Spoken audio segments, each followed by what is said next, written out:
Oh, I forgot I was muted.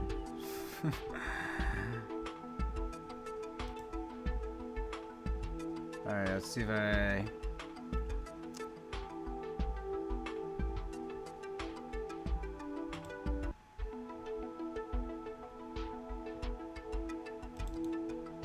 remember what I'm doing or not.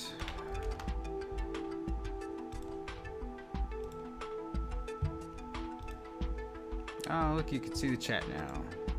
Huh? And I can type here now, too. Yeah. So exciting.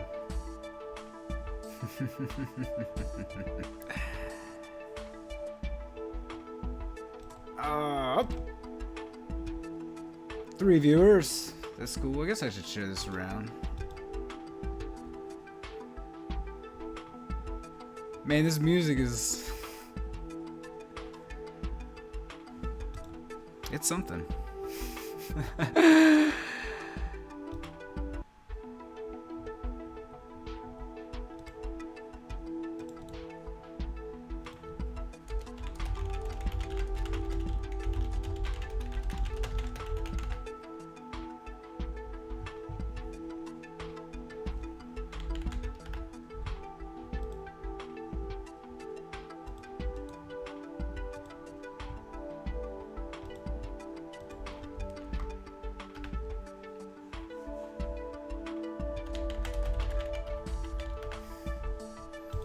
God damn it, I can't do anything right. I swear.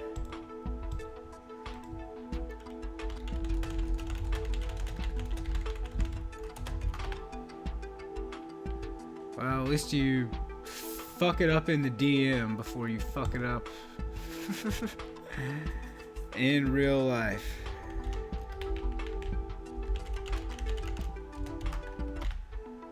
Yeah, whatever, good enough. Can't come up with something amazing, amazing title for everything. Do do do do do do.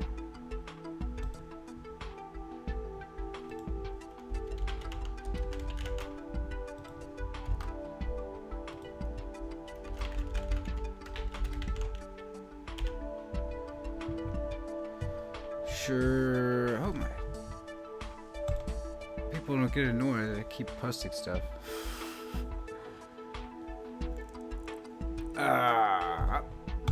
Boom. All right. Good enough, I guess. So they're just doing like pre-show shit still. Which obviously I don't care about.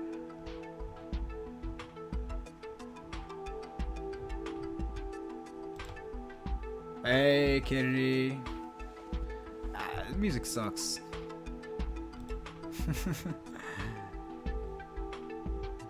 I will kill it.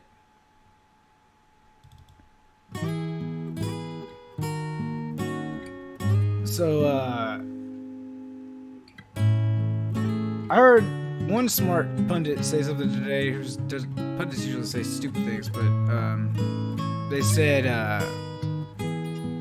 if everyone gets their blood up for Bloomberg tonight and they don't actually go after Bernie, that's a big win for Bernie because Bernie is the front runner. I know people don't want to say that, but and there's only been 2 contests, but like he is the front runner. It's just the way it is. Does the stream look better now? Does it sound better? If it doesn't, please don't lie. If it does, tell me.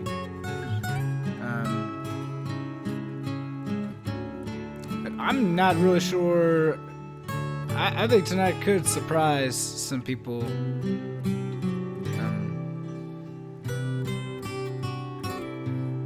If you're not Bernie and you're not Bloomberg, then you're probably really afraid of where your campaign's at, I'd say. Even if you're Pete or Amy Klobuchar, and You've been swimming in good press for a week. I don't think it's gonna happen for them. And it's gonna be, if it does happen for them, it's gonna be a real tough road to hoe. Because they don't have national campaign infrastructures. And the less white those states get, the less well they're gonna do. Lag a cowboy hat. Damn. Caught me.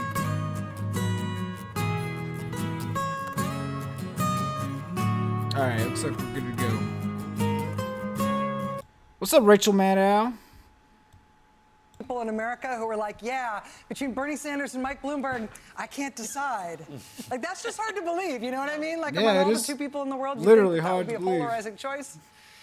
We believe the candidates are about to get announced here in just a moment, and we'll pause when that happens to see them come out onto the stage. Oh, Dragon Queen. See Senator Klobuchar there. Mayor Sneaky Buttigieg. Pete. Let's watch this. Sleepy Joe. King Bernie. Snake. And then Bloomberg, they cut away from. They cut away from Bernie. Stream is good. Sound quality better than last time. Thank you. I've worked on it all day. Senator Amy Klobuchar, Mayor Pete Buttigieg. I worked on the sound all Vice day. I did President like Joe 7 Biden, to Senator 10. Bernie Sanders, Senator Elizabeth I did like Warren, 7 to 10 former test New streams York before City this. Mayor Mike Bloomberg. These 6 To contenders try to get the who are layout about good, to take try to their get the chat positions looking at better, the and try to podium tonight. This is the first time we've seen Mayor Bloomberg talk on about the tech stage later. But at all. The I polling worked at it all questions day. around Bloomberg are big black boxes Left is best, because son. they reflect the amazing amount of money that he has spent. But this will be the first time he competes in the flesh with these other contenders. In the flesh.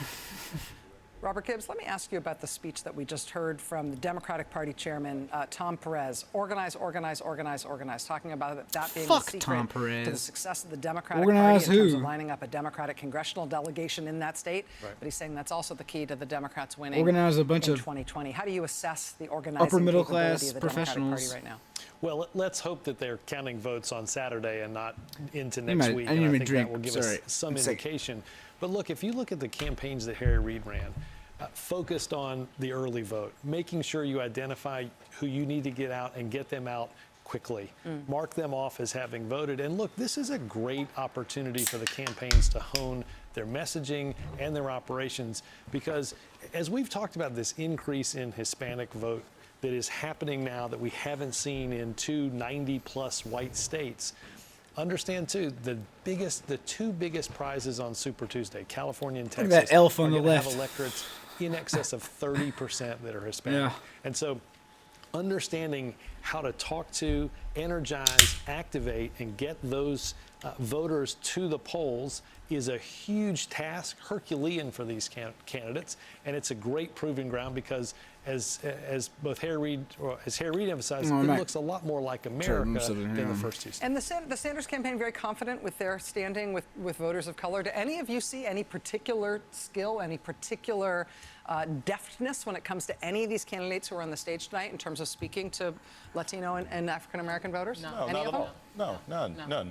Are you sure? No. I want to make it abundantly clear, not at all under any circumstances are any of them really good, and most of them have excruciatingly problematic records on certain issues that have to do with black voters. But I would say that Sanders' success with Latinos is in large part because the Latino population is also very young. And a lot of the voting population is young, and he's very popular with young people. Well, and you've also got a really strong generational divide within African-American voters that is not so much true with Latino voters. Where older African-American voters, it's not about passion, it's about beating Donald Trump. But for younger Black and Latino voters, Sanders does represent a real movement to them. And it is genuine. It's just that it seems to be a bit age limited. So the question for him is, can he expand this really passionate, young, multiracial base upward in age to the people who actually are reliable. Particularly given that even, with the varying turnout numbers that we've seen, it's an older electorate that is turning out. Right. We have not seen a spike in young turnout. Right. Claire, in terms of thinking about how these candidates are looking at each other and sizing each other up, tonight. Is there a way that any of them can succeed without destroying one of the other one? I mean, you've seen Senator Warren try to do that a few times, saying, I'm not going to go after X, Y, or Z. I'm instead going to talk about something we don't. Yeah, I want to see Bloomberg give a 2x4. It seems in everyone's interest to do it. And Elizabeth was in the progressive lane, but then she tried to start to get to the middle a little bit. Anybody know when Bloomberg became a Democrat, so when he registered? Bernie over here with the progressive wing, the younger You're gonna be progressive shocked. wing, kind of locked down, and everyone else is splitting up everything else. 16, so the I irony believe. is they need to get along Might have been and 2018. coalesce, unless I think it was Bernie's gonna be the 2018, nominee. 2 I mean, years that's into kind Trump's of the option presidency. here, But one either or the way, other. it was And very so recent. I think politics is going to play out Like, it was it only always this says. past election Whoever's cycle, he ahead was is gonna only get some incoming. registered as a And Democrat. I Guys, think the guy Bloomberg is a going to get it Republican. because it's his first time out, and they want to kill him That- now. those and independent I think runs or Bernie will whatever get a in little New York incoming were tonight. just But this is a huge, ballot huge finagling. moment. This really is a moment where each of these campaigns has to say, I have to make my momentum tonight. Yes. Because let's be Every clear. Been saying that for single one of months. Let's be clear. A series of third-place finishes isn't going to make you Nope. the nominee. But let's Warren. be clear. Neither is a series of second-place Nope. finishes. Clearly. Right? There is one medal winner in this whole thing. That's right.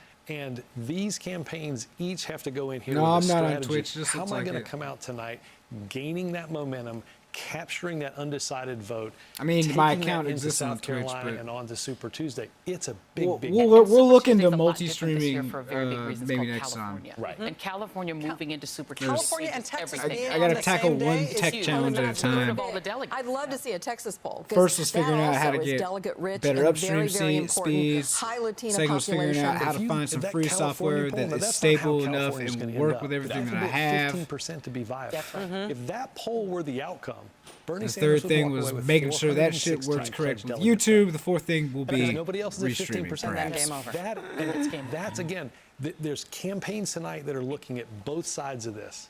They can't let Bernie go. They can't let Bloomberg. I know And nobody think wants the to hear other me thing that's complain about all important the tonight is I technical still think these people have an crap I opportunity do to today, sort of but I sell literally themselves to the spent public. all day I trying don't to buy improve. this narrative that there's this liberal wing and there's this moderate wing. Mike Bloomberg is not a moderate. He's I'm a a little conservative sensitive Democrat about it. now. And I don't think most people really Or a believe he's Rockefeller Republican. Or a Rockefeller Right. Republican until Candidate 15 that will minutes win ago. tonight is I the think one who the gives people Chuck support Todd Mayor a Pete, big they actually smooch. support And by Mayor smooch, Pete. It's like not with just the- like because with they're the unhappy with fist, Biden. The maybe? people who support Elizabeth Warren, they really still like In her. the So game? these people are all Parody? working from actual bases of support. No one has become the anti-Bernie candidate yet, and I don't think they should give up and just say, Come on, I'm the our moderate power choice yet. system They've still got a group of people My software's passionate about them fine. that they can work with. Software's Ultimately, good what now. they've all got to be is the anti-Trump candidate. Right.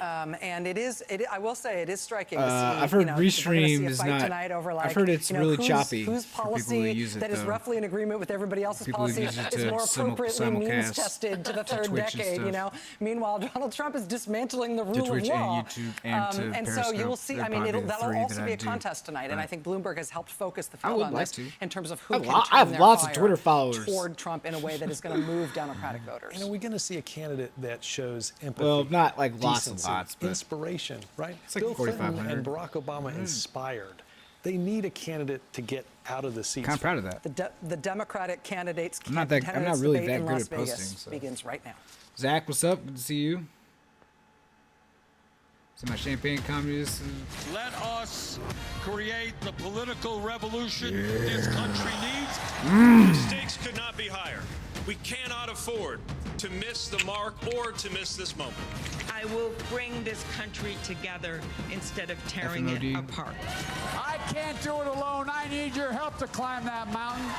And together we're going to beat Donald I'm looking for Trump. restreaming services. is what we're 2020 looking is for. our time to change who makes the rules. I am running In addition to- restore honor to our government and build a country that we can be proud of. Shut up. Restore honor. News. The Democratic presidential debate. Live from Las Vegas, Nevada. All right, is Chuck Todd gonna suck all the ass or just most of the ass tonight? That's my question. Good evening, everyone. I'm Lester Holt. Welcome to Las Vegas. Everything is on the line. I'm tonight watching you, just Chuck. 3 days before the critical Nevada Right, look at me all caucuses. day. Here with me on the stage tonight, NBC News political director and moderator of Meet the Press, Chuck Todd. And NBC News chief White House Yeah, correspondent keep your mouth and shut, MSNBC bitch. anchor, Kelly Jackson. Feel Also free to not joining us talk is the whole Telemundo debate, Chuck. senior correspondent Vanessa That'd be Hahn great. and editor of the Nevada Nevada independent John Ralston, who has covered Nevada politics for more than 3 decades. The rules are this tonight. Candidates will get 1:15 to answer each question and 45 seconds for follow-ups. Now that the stage is narrowed to 6 candidates, we encourage each of you to directly engage with each other on the issues. So let's get to our first question. Since the last time you all shared the stage, Senator Sanders, a self-described Democratic socialist, has surged into the lead nationally in the Democratic race. And there's a new person on the stage tonight, Mayor Michael Bloomberg, a former Republican who spent millions of his own dollars to run in this race. What hasn't changed, a majority of Democratic voters still say their top priority is beating President Trump. Senator Sanders, the first question to you. Mayor Bloomberg is pitching himself as a centrist. There's anything wrong with the levels? Best positioned to win in November. Why is your revolution a better bet? In order to beat Donald Trump, we're going to need the largest voter turnout in the history of the United States. Right to it. Mr. Bloomberg had policies in New York City. You're welcome, Catherine. Stop Yeehaw. and frisk, which went after African American and Latino people in an outrageous way. That is not a way you're going to grow voter turnout. What our movement is about is bringing working class people together, black and white and Latino, Native Only guy who ever American, says the word Asian Americans, around an agenda that works not for alone, all Liz. of us and not just the billionaire class.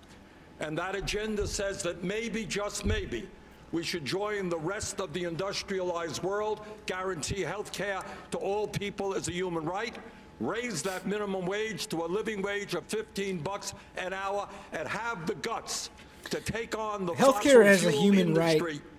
Because their short-term profits He's the only one who are not talks more about it that important way. than Everybody the else future talks of about this affordable planet healthcare, and the need to combat climate access change. to Those are some of the reasons we have the But strongest healthcare as a campaign right. to You don't defeat Donald pay. You Trump. don't have to pay to Mayor exercise your Bloomberg, rights.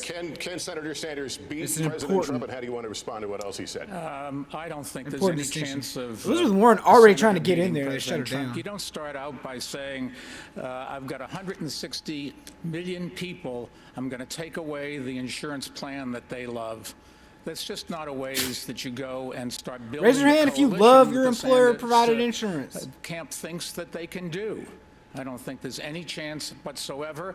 And if he goes and is the candidate, we will have Donald Trump for another 4 years, and we can't stand that. So I'd like to talk about who we're running against. A billionaire who calls women fat broads and horse-faced lesbians. Okay. And no, I'm not talking about Donald Trump. I'm talking about Mayor Bloomberg. Oh, shit. Democrats are not going to win if we have a nominee who has a history of She is hiding ready his with that. tax Damn. returns, of harassing women, and of supporting racist policies like redlining wait and to say that. stop and frisk. Look, I'll support whoever the Democratic nominee wait. is, but understand this. Democrats take a huge risk if we just substitute one arrogant billionaire for another. This country 50 has 50 worked viewers now? for the rich for a long time and left everyone else in the dirt.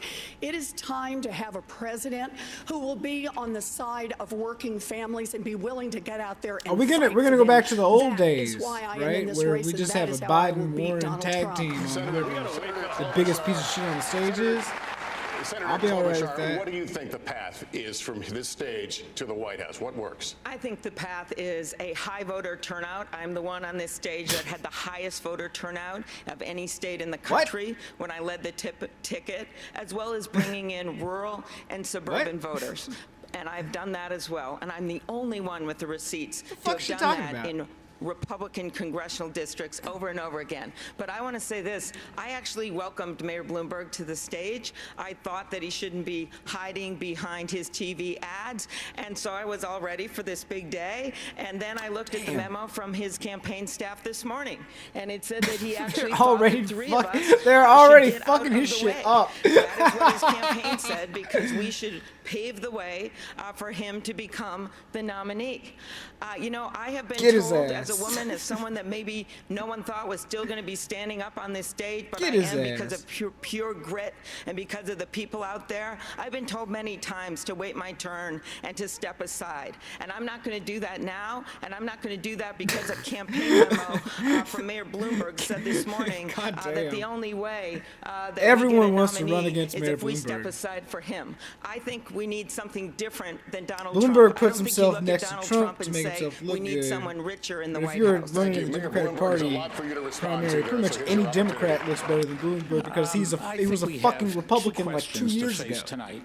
One is who can beat Donald Trump, and number two, I who have can do the employment-based job health if they get insurance into from the a White large House. multinational And I corporation. would argue It's that I very good am the insurance, and I candidate that fucking can hate do it. exactly both of those It's things. good insurance. I'm a New Yorker. I know how to take on an arrogant con man like Donald Trump that comes from New York. I'm a mayor. I was a mayor. What I state know how did to Hillary run a Clinton represent complicated again? city, I the forget. biggest, most diverse In the city Senate. in this country. Which one? I'm a manager. I knew what to do after 9/11 and brought the city back stronger than ever. Oh my And I'm a God. philanthropist who You gonna didn't 9/11 inherit us, his bro? money, but made his money. And I'm Bullshit. spending God that damn, money dude. to get rid Oh, of is Donald Sam on Trump, Twitch? the worst president we have ever had. And if I can get that done, it will be Well, a great tell Sam I contribution said to hi. America and to my kids. Vice President Biden will let you weigh in here.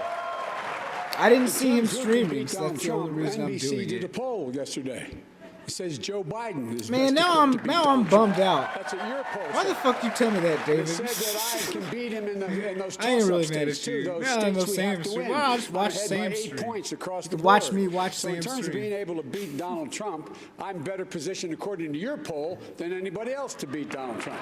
Number one. Number two. These are all- I've heard the this mayor bullshit makes an over and interesting over and over point. again. The mayor says that he has I've a seen great every record, single that he's candidate done on this these stage wonderful that things. beats Trump. Well, the fact of I've also the matter heard it is he said has that not Bernie's the only managed one, his or city Biden's the very, only one who very well consistently when he beats was Trump. there. But I've He seen didn't Bernie get a whole consistently lot beat done. Trump He in had several stop and national frisk, polls. throwing close to 5 million young black men up against the wall. And when we came along in our administration, President Obama, and said we're going to send in a moderator a mediator to stop it, he said that's unnecessary. So we're going to get a chance to talk about the mayor's record. But in terms of who Joe, just call is him best fat. prepared to beat Donald Trump, look at your Challenge him to an arm poll and what it wrestling says. match. Mayor Buttigieg, you'd like to weigh in.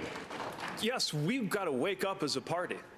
We could wake up 2 weeks from today, the day after Super I Tuesday. can't believe they would choose me over And the Sam. only candidates This left is- his standing equipment's way will better be than mine, Bernie too, so I bet Sanders it and Mike sounds better. Bloomberg, the two most polarizing figures on this Oh, stage. Sam's in his basement. And most Americans don't see where they fit if they've got to choose between a socialist who thinks that capitalism is the root of all evil and a billionaire wish I who could thinks work that on a majority. I had a money dream ought to be once that I was- the that root I of all got power. hired to Let's work put at the majority forward report. somebody Everyone who hated me. actually They turned it into a lives and nightmare. works in a middle-class neighborhood in an industrial Midwestern city. Nobody Let's gives put a forward shit, somebody kid. who's actually a Democrat. Look, Okay. Yeah. Ha ha ha. Hey, straight up, just gonna be petty. Don't his eyebrows look weird? we shouldn't have to What's wrong with his choose face? between one candidate who wants to burn this party Right down here? and another candidate who wants to buy Pete, this you look party ugly. out. Look, we can do better. Senator Sanders. Sam don't have a hat. If speaking Go to the click over to needs Sam's and stream the and tell pain him, of a long hey, neglected no cowboy hat. working class is Go hang out polarizing, with Jeff in Georgia. I think you got the wrong word. What we are trying finally to do is to give a voice to people who after 45 years of work are not making a nickel more than they did 45 years ago. We are giving a voice to people who are saying we are sick and tired of Always for billionaires like Bloomberg. Mr. Bloomberg seeing huge expansions of their wealth while 500,000 people Is my sleep audio out better than on the Sam's? street Holy shit. tonight. I'm And gonna- that's I'm all gonna we are check- I'm saying, gonna- Pete, I'm gonna is look at maybe it's a that. time for the working class of this country to I'm have gonna a check little bit that of later. power in Washington rather than I'm your gonna- billionaire I'll send you campaign a DM too. contributors. My audio's better than yours. In fact, we're gonna My campaign is fueled by hundreds of thousands of Screen cap contributors. that. We went to 46 billionaires. among the hundreds of thousands of contributors. paste, And look, save. we've got to unite this country to deal with these issues. You're not the only one who cares about the working class. Most Americans believe we need to empower workers. As a matter of fact, you're the one who is at war with the culinary union right here in Las Vegas. Whoa, whoa, hey, hey. More union support than you have ever dreamed of. Oh! The support of unions all across this country. But the vision Body I'm putting forward slamming, has the support of the American body people. slamming. We can actually deliver health care without taking it away from anyone. We can actually empower workers and lift wages without further polarizing this country. And we can build a movement without having legions of our supporters online and in person. Oh, fuck off. I think it is. What the fuck is anyone supposed to do about that? Senator Warren, I have a question for you. I hate that line. On Sunday, on Meet the Sorry, Press, I'll Vice try not President to yell, Biden accused Senator Sanders' supporters of bullying union leaders here. I'll with, try to quote, talk. I'll try to let vicious, Bertie talk, too. malicious, misogynistic things. You said Democrats cannot build an inclusive party on a foundation of hate. Are Senator Sanders and his supporters making it harder for Democrats to unify in November? Look, I have said many times before, we are all responsible for our supporters, and we need to step up. That's what leadership is all about. But the way we are going to lead this country and beat Donald Trump is going to be with a candidate who has rock-solid values and who actually gets something done. When Mayor Bloomberg was busy blaming African Americans and Latinos for the housing crash of 2008, I was right here in Las Vegas, literally just a few blocks down the street, holding hearings on the banks that were taking away homes from millions of families. That's when I met Mr. Estrada, one of your neighbors. He came in to testify, and he said he thought he'd done everything right with Wells Fargo. But what had happened, they took away his house in a matter of weeks. This man stood there and cried while he talked about what it was like to tell his two little daughters that they might not be in their elementary school, that they might be living out of their van.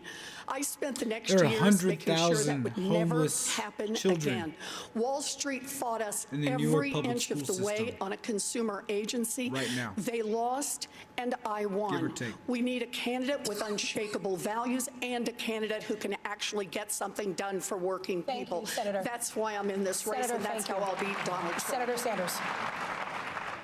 We have over 10.6 million people on Twitter, and 99.9% of them are decent human beings, are working people, are people who believe in justice, compassion, and love. And if there are a few people who make ugly remarks, who attack trade union leaders, I disown those people. They are not part of our movement. But let me also say, what I hope my friends up here will agree with, is that if you look at the Wild West of the internet, talk to some of the African-American women on my campaign, talk to Senator Nina Turner, talk to others, and find the vicious, racist, sexist attacks that are coming their way as well. So I would hope that all of us understand that we should do everything we possibly can to end the viciousness and ugliness on the internet. Our campaign is about issues. It's about fighting for the working families and the middle class. It is not about vicious attacks on other people. Senator, when you say that you disown these attacks and you didn't personally direct them, I believe you. Well, thank you. But at a certain point, you got to ask yourself, why did this pattern arise? Why is it especially the case among your supporters? I don't think it is especially the case, by the way. That's just not true. Look, people know. Pete, if you want to talk to some of the women on my campaign, what you will see is the most ugly, sexist, racist attacks that are, I won't even describe them here, they're so disgusting. And let me say something else about this. Not being too paranoid. All of us remember 2016. And what we remember is efforts by Russians and others to try to interfere in our election and divide us up. I'm not saying that's happening. Playing the Russian but card. It would not shock me. I saw some of those tweets regarding the Culinary Workers Union. I have a 30-year, 100% pro-union voting record. Do you think I would support, or anybody supports me, would be attacking union leaders? It's not thinkable. But leadership is about what you draw out of people. It's about how you inspire people to act. And right now we're in this we're in this toxic political environment. Leadership isn't just about policy. I think, at least in broad terms, we're largely pulling in the same direction on policy. But leadership is also about how we're you largely motivate pulling people in the same to treat other direction people. on I policy. think you have to accept some responsibility and ask yourself what it is about your campaign in the He'll say anything. motivating this behavior more than others. Because in order to turn the page on the Trump era, we're going to need a president, not just a candidate who can win. Every single time I've seen somebody complain about Bernie Bros in their mentions, We could it nominate has a been woman 100% for president of the tame. United States. I think that might go a long way if Criticism, we showed our stuff insults, as a party. jokes, And the other thing satire, I want to talk about is really what is at the clowning core on of this them. issue between And Senator Sanders they're and being the clowned down culinary because they union. said something And that is stupid. this. These And are almost always, not because hardworking they say something people, stupid, they say something housekeepers stupid like and then they Elizabeth double and I met down. with last night. You say something stupid, you're like, oh, my bad, you're right. That have I'm been just dumb. negotiated Delete. over time, bad. sweat and blood. Double, triple, and that is quadruple the truth down? for so Fuck many off. Americans right now. Yeah, I'm there gonna are dunk on you. 149 million Americans that would lose their I don't even current call health names insurance later, but- under Senator Like, yeah, if your Sanders' ideas are bill. stupid, I'm That's gonna what say it says so. on page 8, and I don't think we should forget that. On that note, I want to turn it over to my colleague, Chuck. Pete's such a Dunn. fucking slimy little liar, though. On the culinary, on this issue with the culinary union. Oh, leadership's about what you Obviously, get out of people. Their leaders are warning their members about that your health care Have plan them. will take away their health care plan, take away private insurance completely. There are some Democrats who like you a lot, but worry that this plan, Medicare for All, is going to take away private insurance and that it goes too far. Are they right? No. Let me be very clear. 2 points. They're wrong. For 100 years, from Teddy Roosevelt to Barack Obama, this country has been talking about the need to guarantee health care for all people. And yet today, despite spending twice as much per capita, Chuck, twice as much as any other major country on earth, we got 87 million who are uninsured or underinsured. We got over 60,000 people who die every year because they don't get to a doctor on time. We're getting ripped off outrageously by the greed and corruption of the pharmaceutical industry, which in some cases charges us 10 times more for the same drugs because of their price fixing. 500,000 people go bankrupt every year because they can't afford medical bills. So let me be very clear to my good friends in the Culinary Workers Union, a great union. I will never sign a bill that will reduce the health care benefits they have. We will only expand it for them, for every union in America, and for the working class of this country. Senator Warren, you were all in on Medicare for All, and then you have since came up with a transition plan. Is it because of the impact on unions? So I want to be clear. I've been to the culinary unions, healthcare facilities. They're terrific. You don't want to shut them down. You want to expand them. You want to see them all across Nevada and all across this country. But we need to get everybody's health care plan out here. Mayor Buttigieg really has a slogan that was thought up by his consultants to paper over a thin version of a plan that would leave millions of people unable to afford their health care.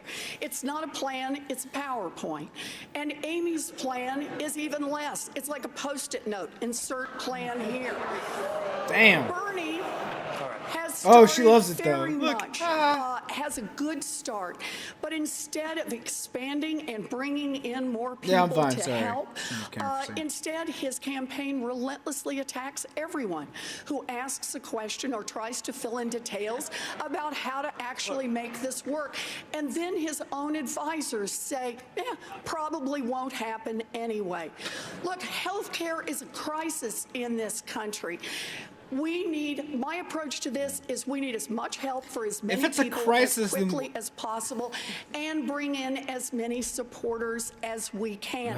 And if we don't get it all the first time, That's take honestly, the that's just a win talking and point for come her back now. into the If you fight caught to my ask stream for earlier, more. she's angling to be a second ballot I pick. got you. Mayor Buttigieg, I think she name-checked you first. I'll let you go first.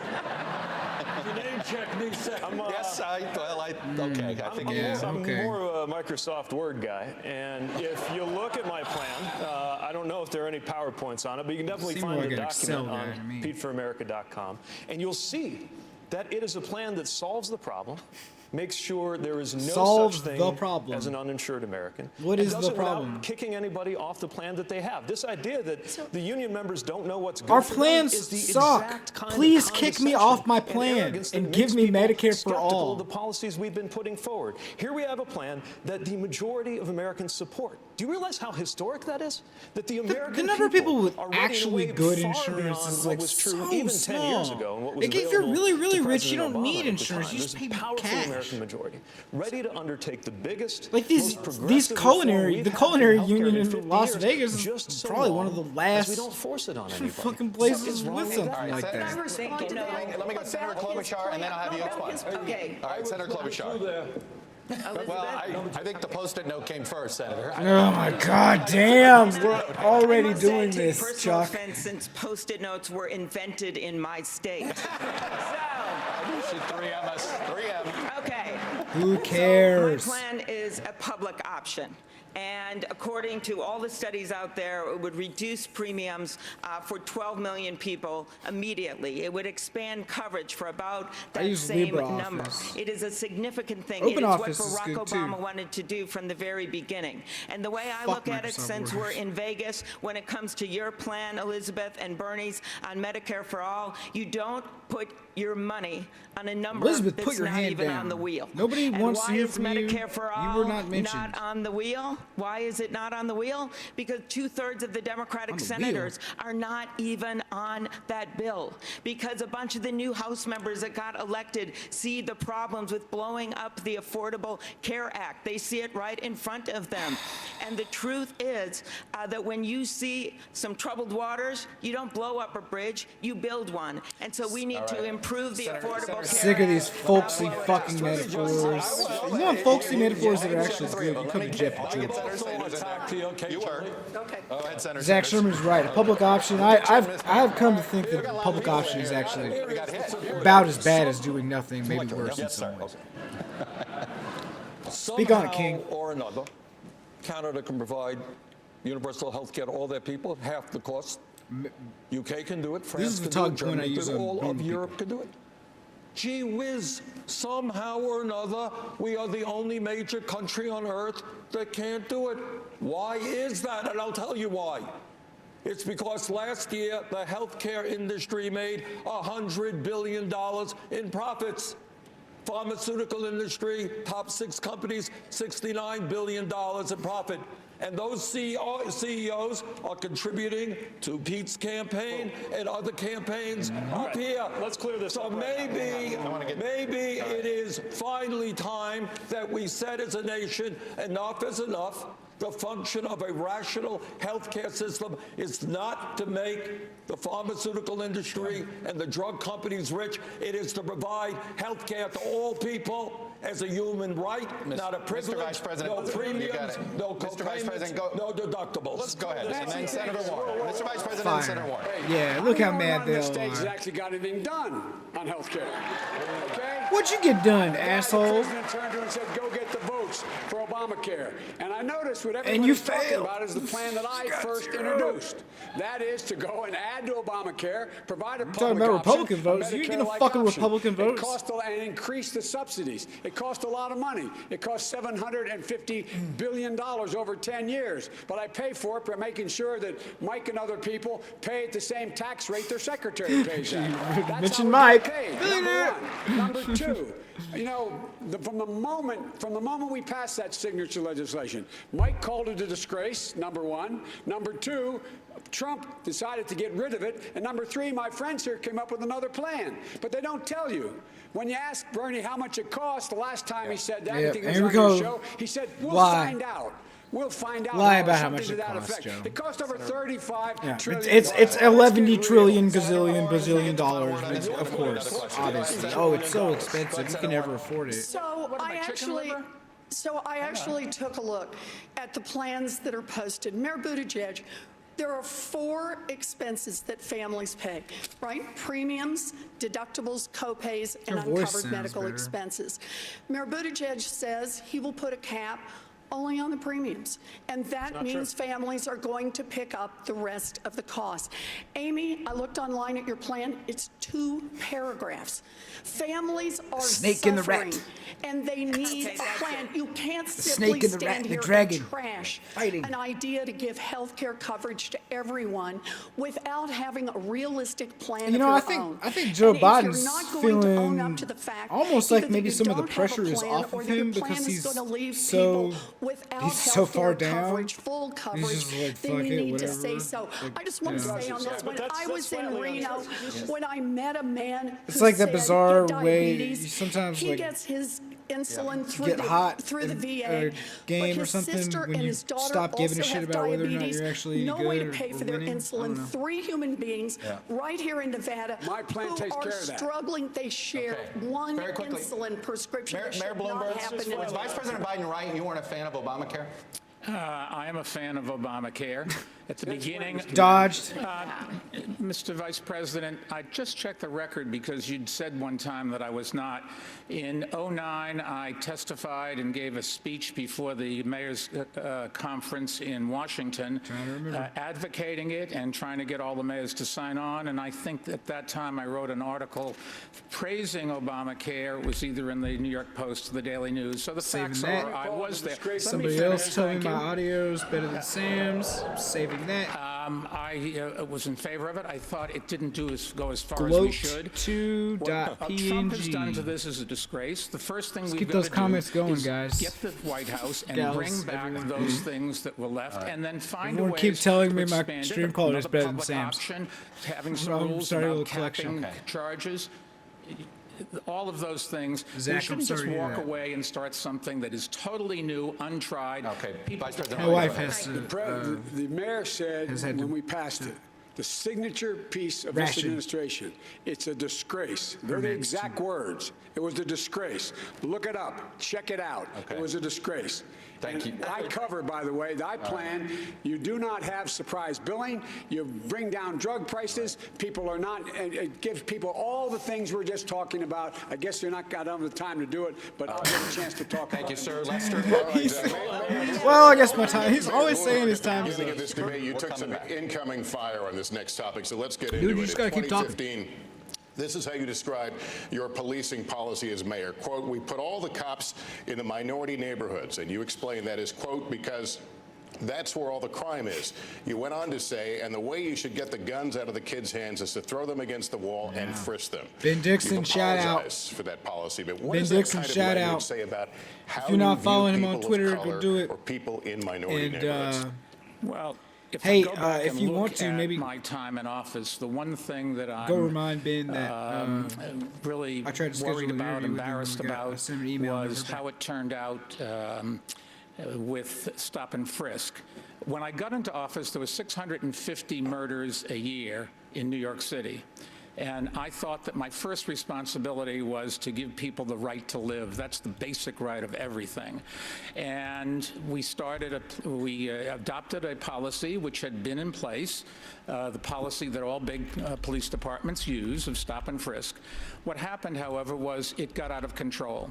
And when I discovered that we were doing too many stop and frisks, we cut 95% of it out. He's lying. And I've sat down with It's a a bunch of African-American clergy and business people to talk about this, to try to learn. I've talked to a number of kids who'd been stopped. And I was trying to understand how we change our policies so we can keep the city safe, because the crime rate did go from 650, 50% down to 300. And we have to keep the lid on crime, but we cannot go out and stop people indiscriminately. Mayor, thank you. Let me go to Vice President Biden. Totally unless you want to respond to that. Yes, let's get something straight. He's just lying The about that reason the stop 95%. and frisk change is because Barack Obama sent moderators to see what was going on. When there we was a sent court them there case, to I say believe, this ultimately. practice has to stop, the mayor thought it was a terrible idea. We send them there. A terrible idea. Let's get the facts straight. Let's get the order straight. And it's not whether he apologized or not, it's the policy.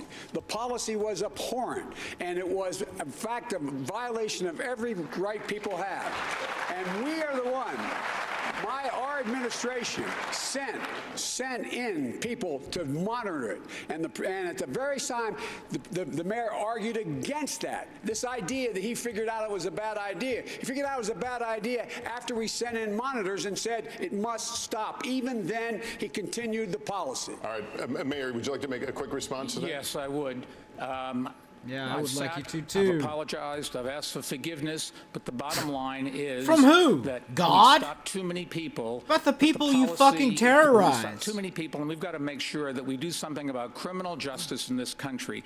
There is no great answer to a lot of these problems. And if we took off everybody that was wrong on off this panel, everybody that was wrong on criminal justice at some time in their careers, there'd be nobody else up here. And, Senator Warren. Let's be clear.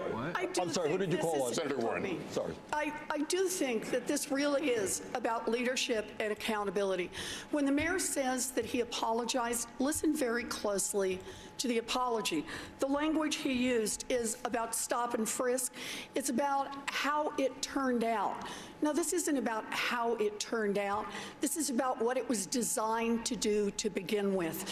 It targeted communities of color. It targeted black and brown men from the beginning. And if you want to issue a real apology, then the apology has to start with the intent of the plan as it was put together and the willful ignorance day by day by day of admitting what was happening, even as people protested in your own street, shutting out the sounds of people telling you how your own policy was breaking their lives. You need a different apology. Senator, here, thank Mr. you. Mayor. Chuck, can I respond briefly? Let me get Senator Klobuchar. We're going to stay on this topic. We're going to stay on this topic, but I want to get something in here with Senator Klobuchar. When you were the top prosecutor in Minneapolis, Senator, there were at least 24 instances here we go. where police Don't were forget involved about in the her. deaths of civilians. None of those officers were prosecuted. You did prosecute a black teenager who was sentenced to life in prison, despite what are now serious doubts about the evidence. Now, the Minneapolis chapter of the NAACP has recently called for you to suspend your campaign over that case because some new evidence has come out since. Big picture, why should black and Latino voters trust your judgment now if it appears you may have gotten it wrong then? First, I'll start with that case. It is very clear that any evidence, if there is new evidence, even old evidence, it should be reviewed by that office and by the county attorney. That must happen. I have called for that review.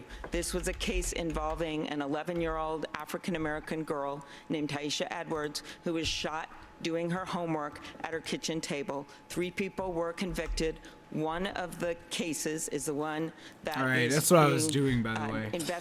was investigated by a journalist, and I think it's very important. Help me troll that Sam evidence come with forward. that tweet. In terms of the police shootings that you noted, those went to a grand jury, every single one of them. And I've made very clear for months now that, like so many prosecutors, I think those cases, in my time, they were all going to the grand jury. It was thought that was the best way to handle them in many jurisdictions. You didn't speak up at the time, should you? I actually Lawyers did love speak that up on passive something voice. very similar, and that was when our police chief in Minneapolis tried to take the investigations of police shootings into his own hands, and I strongly said I disagreed with that. Now I do believe also that a prosecutor should make those decisions herself. And the last thing I will say, because you asked the question about voting, I have the support of African Americans in my community in every election. I had strong support and strong support of leadership, and that's because I earned it. And this is going to be on me to earn it. You earn it with what you stand for when it comes to equal opportunity. You earn it with the work that I have done, the leadership I've shown on voting rights, and yes, you earn it with the work that must be done on criminal justice reform. I want to talk about transparency here because many Democrats, including most of you on stage, have criticized President Trump for his lack of transparency. But Senator Sanders, when you were here in Las Vegas in October, you were hospitalized with a heart attack. Afterwards, you pledged to make, quote, all your medical records public. You've released 3 letters from your doctors, but you now say you won't release anything more. Still doing this? What happened to your promise of full transparency? Well, I think we did. Let me There's tell you what nothing happened. he First can of all, release you're that's right. going to satisfy And them. thank you, Las Vegas, for the excellent medical care I got in the hospital 2 days. And I think the one area maybe that Mayor Bloomberg and I share, you have 2 stents as well. All right. 25 years ago. Well, we both have 2 cents. It's a procedure that it's done about 1 million times a year. So we released the full report of that heart attack.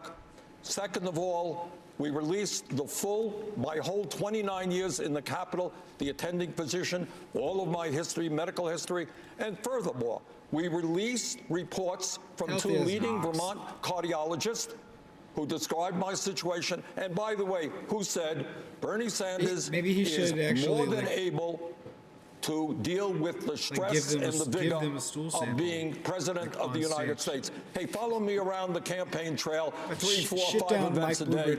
See how you're doing compared to me. Look, in the game. Mayor Buttigieg, you've been critical about transparency on this stage and people needing to do better. Is that response from Senator Sanders enough for you? No, it's not, because first of all, let me say we're all delighted that you are in fighting shape. And at the same time, transparency matters, especially living through the Trump era. Now, under President Obama, the standard was that the president would release full medical records, do a physical, and release the readout. I think that's the standard that we should hold ourselves to as well. Now, President Trump lowered that standard. He said just a letter from a doctor is enough, and a lot of folks on this stage are now saying that's enough. But I am certainly prepared to get a physical, put out the results. I think everybody here should be willing to do the same. But I'm actually less concerned about the lack of transparency on Sanders' personal health than I am about the lack of transparency on how to pay for his health care plan, since he said that it's impossible to even know how much it's going to cost. And even after raising taxes on everybody making $29,000, there is still a multi-trillion-dollar hole. Matter of fact, if you add up his policies altogether, they come to $50 trillion. He's only explained $25 trillion worth of revenue, which means that the hole in there is bigger than the size of the entire economy of the United States. The time has come to level with the American people on matters personal and on matters of policy. Thank you, Senator Sanders. Quickly. Let's level. All right, let's level, Pete.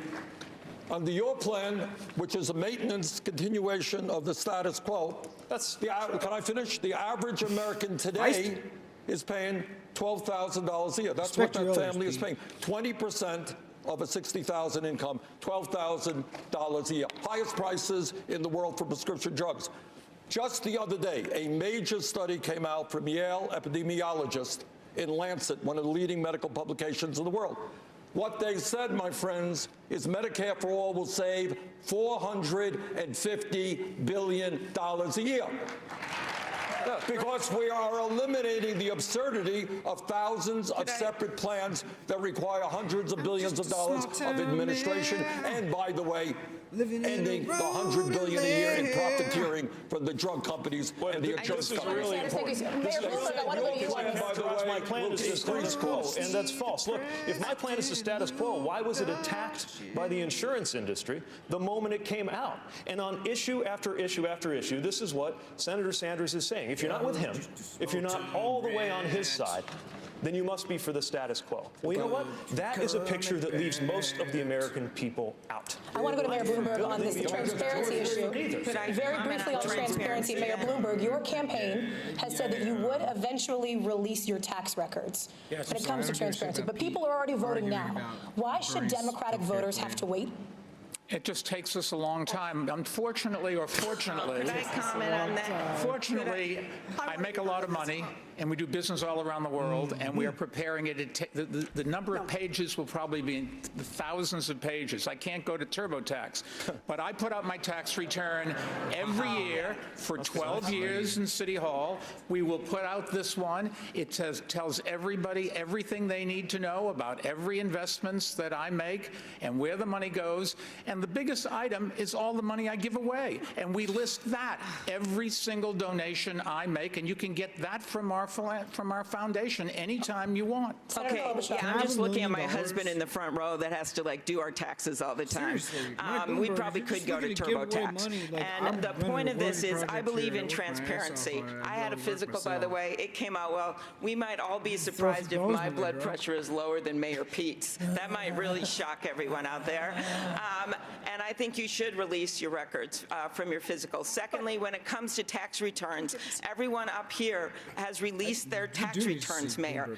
I think, and it is a major issue because the President of the United States has been hiding behind his tax returns, even when courts order him to come forward with those tax returns. And I think, I don't care how much money anyone has. I think it's great you got a lot of money, but I think you've got to come forward with your tax returns. Senator Warren, I'll get to you in a second. Mayor Bloomberg, quick response to Senator Klobuchar. We're releasing them. They'll be out in a few weeks, and that's just as fast as I can do it. Remember, I only entered into this race 10 weeks ago. All of my associates here have been at this for a couple of years. And we did not. Let me ask you about something else, Mr. Mayor, because Mayor Bloomberg, let me ask you about something else. And get it done. Senator Warren. Wish it were that simple. Mayor, I'll let you get in here, but Mayor Bloomberg. It would save me a lot of money. Let me ask you about something else. Several former employees have claimed that your company was a hostile workplace for women. When you were confronted about it, you admitted making sexually suggestive remarks, saying, quote, "That's the way I grew up." In a lawsuit in the 1990s, according to the Washington Post, one former female employee alleged that you said, quote, "I would do you in a second." Should Democrats expect better from their nominee? Let me say a couple things, and if I can have my full minute and a quarter, thank you. I have no tolerance for the kind of behavior that the Me Too movement has exposed. And anybody that does anything wrong in our company, we investigate it, and if it's appropriate, they're gone that day. But let me tell you what I do in my company and my foundation and in city government when I was there. Does it look like that's what your company does? In my foundation, the person that runs it's a woman. 70% of the people there are women. In my company, lots and lots of women have big responsibilities. They get paid exactly the same as men.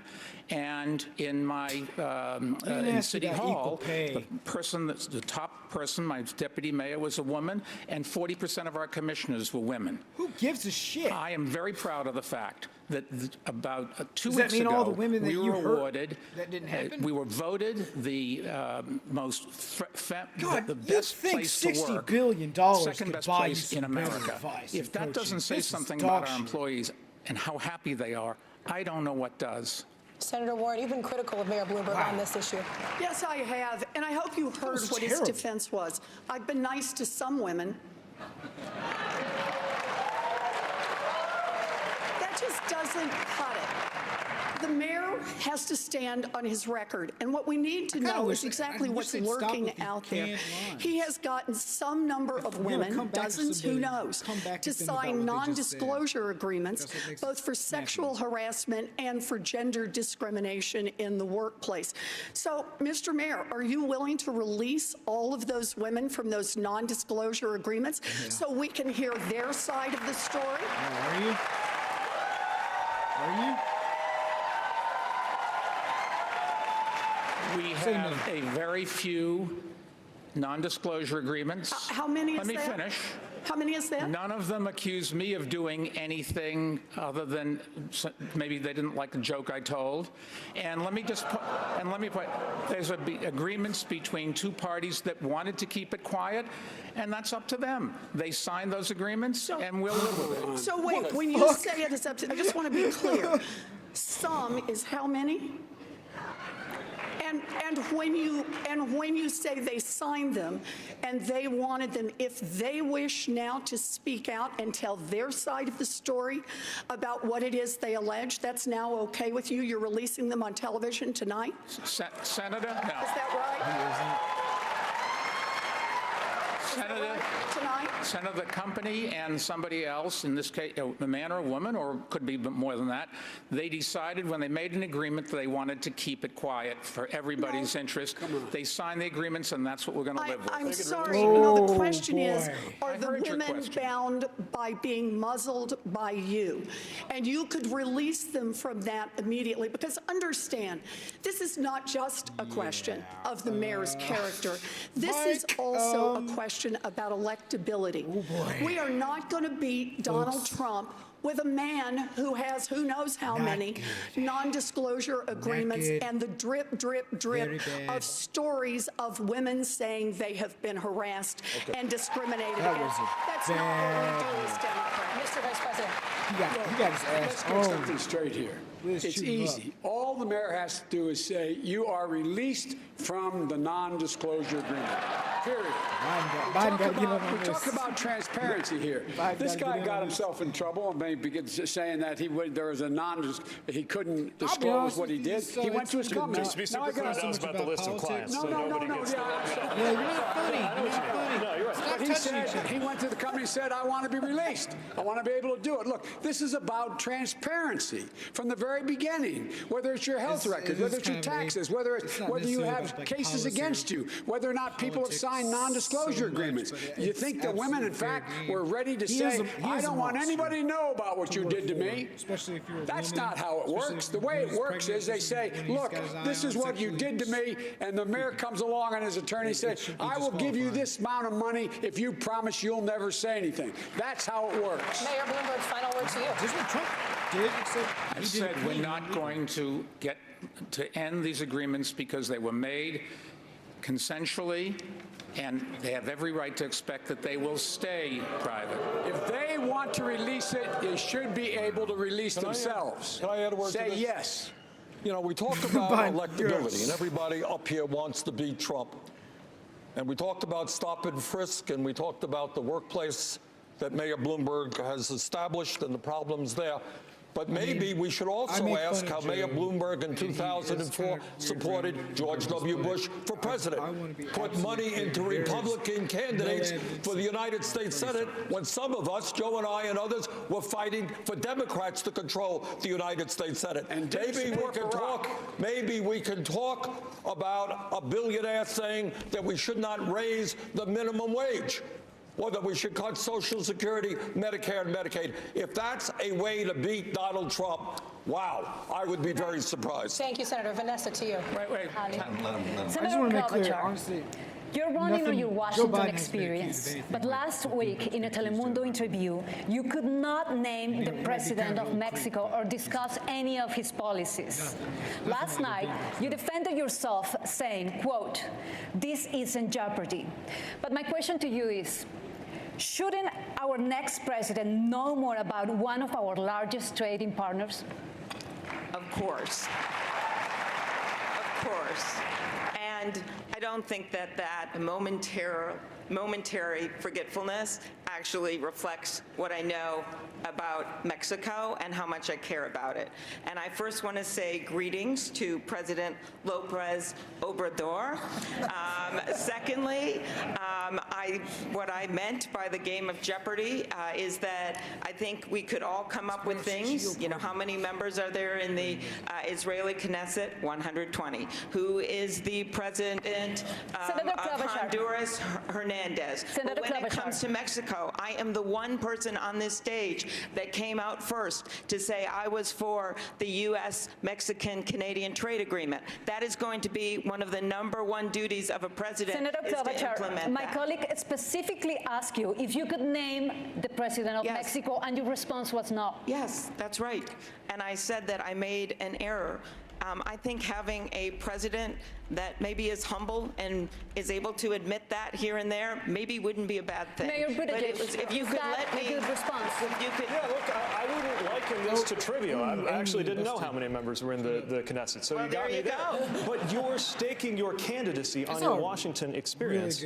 You're on the committee that oversees border security. You're on the committee that does trade. You're literally in part of the committee that's overseeing these things. And we're not able to speak to literally the first thing about the politics of the country to ourselves. Are you trying to say that I'm dumb, or are you mocking me here, Pete? I'm saying that you shouldn't trivialize I made an error. People sometimes forget names. I am the one that has, #1, has the experience based on passing over 100 bills. If I could respond, this was a pretty big allegation. He's basically saying that I don't have the experience to be president of the United States. I have passed over 100 bills as the lead Democrat since being in the U.S. Senate. I am the one, not you, that has won statewide in congressional district after congressional district.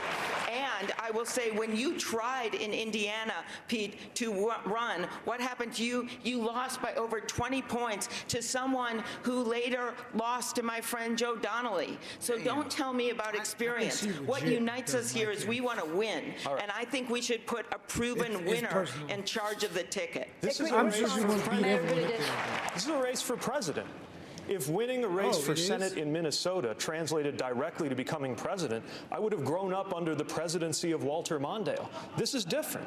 And the reason that I think we need to talk about Washington experience is that we should ask what that experience has led to. Experience and certainly tenure is not always the same thing as judgment. If we're going to talk about votes in the Senate in Washington, let's talk about it. Let's talk about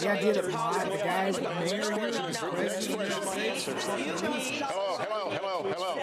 Thank you. Senator Warren and Mayor Bloomberg, this question is for you. Yes, kill each other. I want to talk about, and maybe this is appropriate here. Can I just defend Senator Klobuchar for a minute? This is not right. I understand that she forgot a name.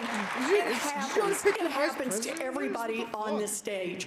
Look, you want to ask about whether or not you understand trade policy with Mexico? Have at it. And if you get it wrong, man, you ought to be held accountable for that. You want to ask about the economy and you get it wrong, you ought to be held accountable. You want to ask about 1,000 different issues and you get it wrong, you ought to be held accountable. But let's just be clear. Missing a name all by itself does not indicate that you do not understand what's going on. I just think this is unfair. Allegation came out of nowhere. Should you be held accountable for getting that wrong? Senator Warren, you're right, but Senator Klobuchar could not discuss Mexican policy. Fair enough. I am the only one who knows this man and met with him. I do have to respond.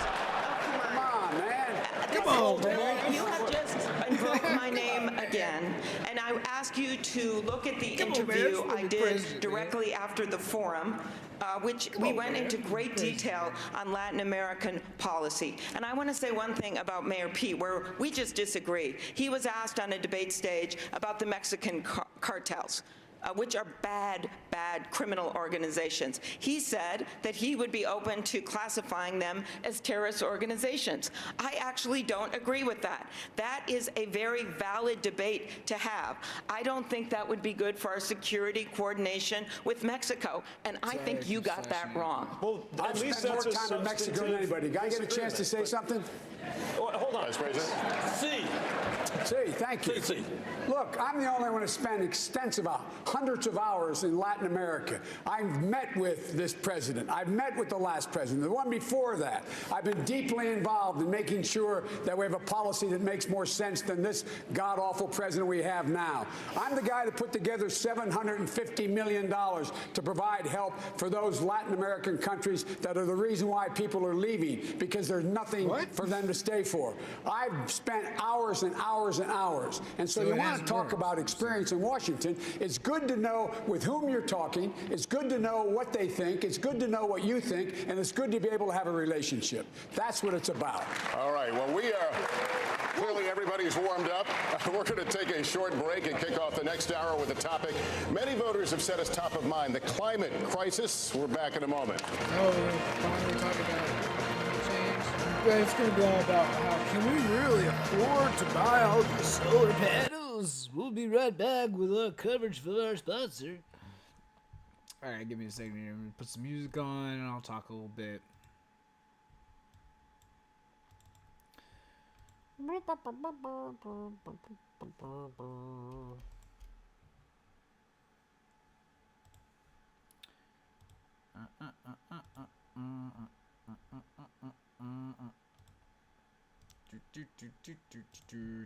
Just give me 1 second.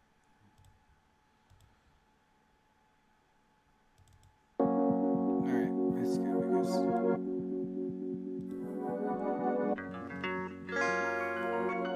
Turn up my mic a little bit.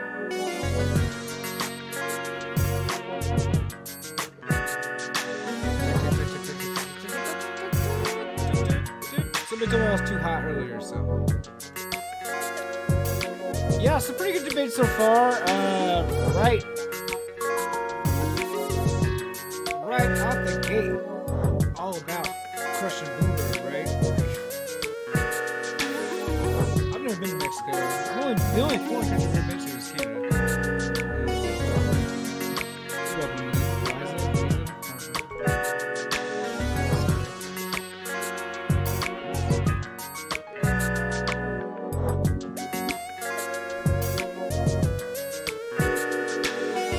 I gotta say, I am a little surprised that they've gone so hard at. They went so hard at Bloomberg so quick. It was literally right out of the gate.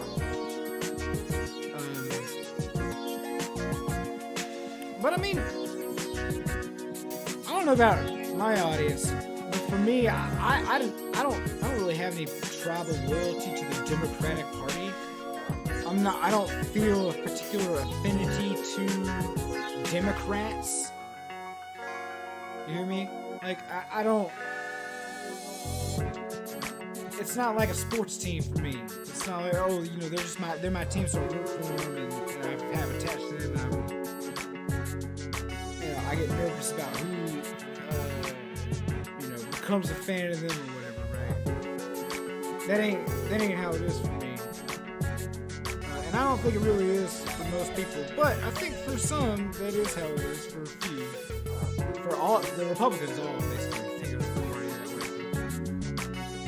way. Democrats do so. And honestly, they feel like on that stage, like, hey man, like, you just gonna fucking walk up in this bitch and drop $500 million on the table and then say, hey everybody, I'm the one who beat Trump.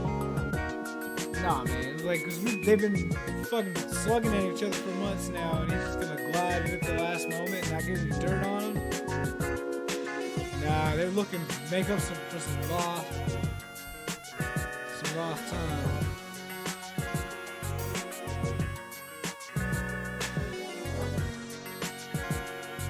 Is the music still too loud?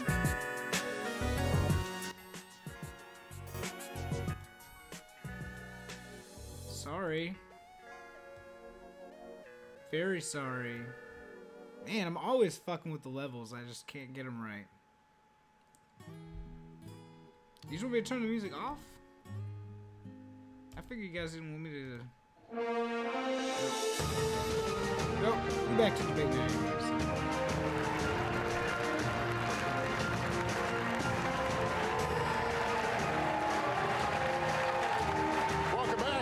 Let's see what questions from Democratic voters, and many of them were about the climate crisis. It's an issue that uniquely impacts Nevadans. John Ralston from the Nevada Independent kicks us off now. Please and thank you. I appreciate your help. So, y'all ready to play some Nevada trivia now? I'm only half joking here. Let's talk about this issue because it's up there in polls. Voters are really concerned about it, as you all know. What you might not know is that Las Vegas and Reno are the vibrant economic engines for the state of Nevada and are also two of the fastest warming cities in the country. In certain months of the year, the heat is already an emergency situation for residents and for tourists walking up and down the Strip. So I'm going to start with you, Mr. Vice President. What specific policies would you implement that would keep Las Vegas and Reno livable, but also not hurt those economies? It is the existential threat that humanity faces, global warming. I went out to Tech, and you have a facility where you have one of the largest solar panel arrays in the world. And when the fourth stage is completed, we'll be able to take care of 60,000 homes for every single bit of their needs.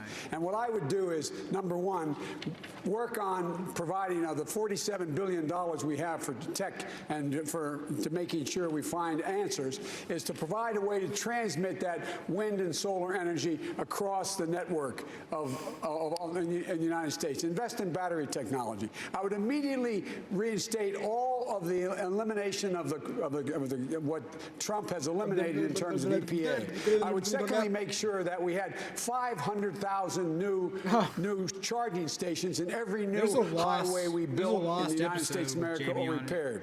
I would make sure that we once again make sure that we got the mileage standards back up, which would have saved over 12 billion barrels of oil had he not walked away from it. And I would invest in rail. Rail can take hundreds of thousands, millions of cars off the road if we have high-speed rail. Thank you, Mr. Vice President. I want to get some of the rest of you in on this because y'all have plans. Yeah. Mayor Bloomberg, let me read what you said about this issue. You said you want to intensify U.S. and international actions to stop the expansion of coal. How exactly are you going to do that? Well, already we've closed 304 out of the 530 coal-fired power plants in the United States, and we've closed 80 out of the 200 or 300 that are in Europe. Bloomberg Philanthropies working with the Sierra Club. That's one of the things you do. But just let's start at the beginning. If you're president, the first thing you do the first day is you rejoin the Paris Agreement. This is just ridiculous for us to drop out. Two, America's responsibility is to be the leader in the world. And if we don't, we're the ones that are going to get hurt just as much as anybody else. And that's why I don't want to have us cut off all relationships with China, because you will never solve this problem without China and India, Western Europe, and America. That's where most of the greenhouse gas. Let me just finish one other thing. I believe, and you can tell me whether this is right, but the solar array that the Vice President was talking about is being closed because it's not economic, that you can put solar panels in and modern technology, even more modern than that. All right. Mayor, I want to let Senator Warren jump in here, just because you've said something that's really specific to Nevada. And the tension here in this state is between people who want renewable energy and people who want conservation on public lands. 85% of Nevada is managed by the federal government.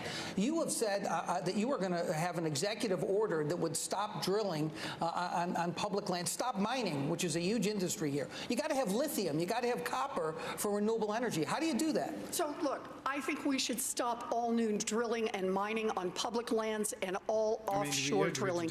If we need to make exceptions because there are specific minerals that we've got to have access to, then we locate those and we do it not in a way that just is about the profits of giant industries, but in a way that is sustainable for the environment. We cannot continue to let our public lands be used for profits by those who don't care about our environment and are not making it better. Look, I'm going to say something that is really controversial in Washington, but I think I'm safe to say this here in Nevada. I believe in science, and I believe that the way that we're going to deal with this problem is that we are going to increase by tenfold our investment in science. There's an upcoming $27 trillion market worldwide for green, and much of what is needed has not yet been invented. My proposal is let's invent it here in the United States and then say, we invented in the U.S., you've got to build it in the U.S. That's a million new manufacturing We're going to stick to this topic, but Senator Sanders, I'm going to move to fracking.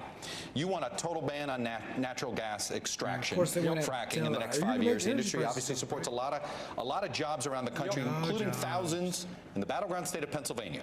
One unit official there told the New York Times, quote, if we end up with a Democratic candidate that supports a fracking ban, I'm going to tell my members that either you don't vote or you vote for the other guy. What do you tell these workers? It's supporting a big industry right now, sir. What I tell these workers is that the scientists are telling us that if we don't act incredibly boldly within the next 6-7 years, there will be irreparable damage done, not just to Nevada, not just to Vermont or Massachusetts, but to the entire world. Joe said it right. This is an existential threat. You know what that means, Chuck? That means we're fighting for the future of this planet. And the Green New Deal that I support, by the way, will create up to 20 million good-paying jobs as we move our energy system away from fossil fuel to energy efficiency and sustainable energy. This is a moral issue, my friends.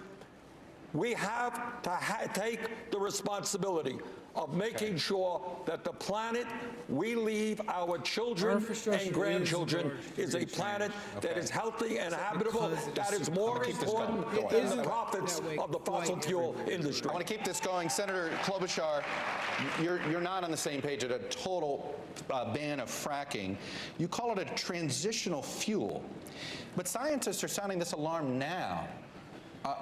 Do you take these warnings that maybe fracking is a step backwards, not a step forward, not a transition? I've made it very clear that we have to review all of the permits that are out there right now for natural gas, and then make decisions on each one of them, and then not grant new ones until we make sure that it's safe. But it is a transitional fuel. And I want to add something that really hasn't been brought up by my colleagues. This is a crisis, and a lot of our plans are very similar to get to carbon neutral by 2045, 2050, something like that. But we're not going to be able to pass this unless we bring people with us. I'm looking at these incredible senators from Nevada, Catherine Cortez Masto and Jackie Rosen, and I'm thinking that they know how important this is. And you can do this in a smart way. One, get back into that international climate change agreement. 2, clean power rules, bring those back. And the president can do this herself without Congress, as well as the gas mileage standard. But when it comes to putting a price on carbon, this is very important, Chuck. We have to make sure that that money goes back directly as dividends to the people that are going to need help for paying their bills. Otherwise, we're not going to pass it. So there has to be a heart to the policy to get this done. Senator Warren, address the worker issue, if you don't mind, as well. Can you address the worker issue? Yes, we can have a Green New Deal and create jobs. We need people in infrastructure who will help build. We have manufacturing. They could lose that job tomorrow, though. That's what they're concerned about. Those jobs are for tomorrow. Those are the ones we need to be working on to harden our infrastructure right now. But listen to Senator Klobuchar's point. She says we have to think smaller in order to get it passed. I don't think that's the right approach here. Why can't we get anything passed in Washington on climate? Everyone understands the urgency, but we've got 2 problems. The first is corruption, an industry that makes its money felt all through Washington. The first thing I want to do in Washington is pass my anti-corruption bill so that we can start making the changes we need to make on climate. And the second is the filibuster. If you're not willing to roll back the filibuster, then you're giving the fossil fuel industry a veto. Thank you, over Vanessa. all of the work. Senator, thank you. Vanessa's got the next question. Vice President Biden, you have said that you want to hold oil and gas executives accountable for their role in harming our planet. You have even suggested that you might put them in jail. Which companies are you talking about, and how far are you willing to go? I'm willing to go as far as we have to go. First of all, I would eliminate all the subsidies we have for oil and gas. Eliminate it, period.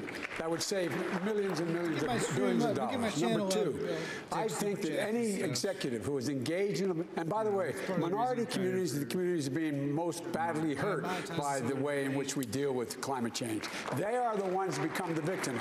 That's where the asthma is. That's where the groundwater supply has been polluted. That's where, in fact, people, do not have the opportunity to be able to get away from everything from still asbestos in the walls of our schools. I have a $1 trillion program for infrastructure.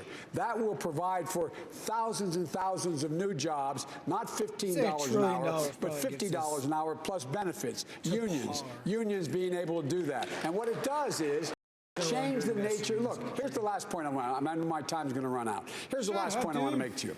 On day 1, when I'm elected president, I'm going to invite all of the members of the Paris Accord to Washington, D.C. They make up 85% of the problem. They know me. I'm used to dealing with international relations. I will get them to up the ante Vice in a big way. President Biden, you didn't answer to my question. I thought I did. What would you do with these companies that are responsible for the destruction of our planet?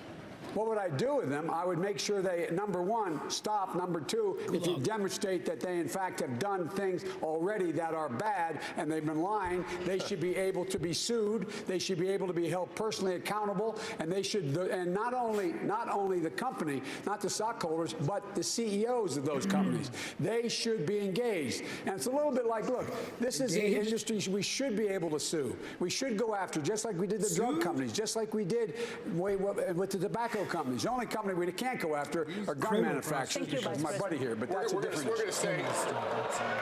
We're going to stay on the topic. My question is to Mayor Bloomberg. Mayor Bloomberg, your business is heavily invested in China. I think you mentioned that a few questions back. The #1 producer in the world of carbon emissions. How far would you go to force China to reduce those emissions and tackle the climate crisis? Well, you're not going to go to war with them. You have to negotiate with them and try to, and we've seen how well that works with tariffs that are hurting us. What you have to do is convince the Chinese that it is in their interest as well. Their people are going to die just as our people are going to die, and we work together. In all fairness, the Chinese have slowed down. It's India that is an even bigger problem, but it is an enormous problem. Nobody's doing anything about it. We could, right here in America, make a big difference. We're closing the coal-fired power plants. If we enforce some of the rules on fracking so that they don't release methane into the air and into the water, you'll make a big difference. But we're not going to get rid of fracking for a while. And we frack, incidentally, not just natural gas, you frack oil as well. It is a technique, and when it's done poorly, like they're doing in too many places where the methane gets out into the air, it is very damaging. But it's a transition fuel. I think the senator said it right. We want to go to all renewables, but that's still many years from now.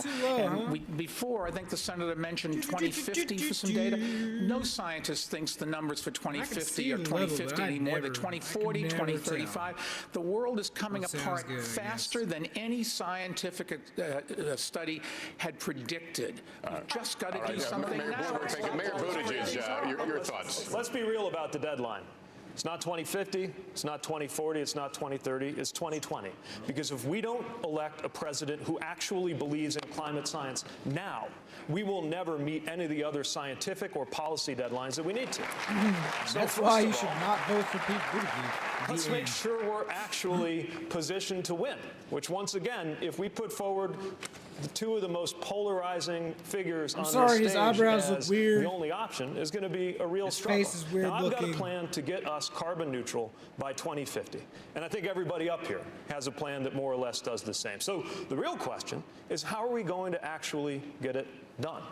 We need leadership to make this a national project that breaks down the partisan and political tug of war that prevents anything from getting done. How do you do it? Well, first of all, making sure that those jobs are available quickly. Still can't hear me? Secondly, ensuring that we are pulling in those very sectors who have been made to feel like they're part of the problem, from farming to industry, and fund as well as I worry about blowing out the mic.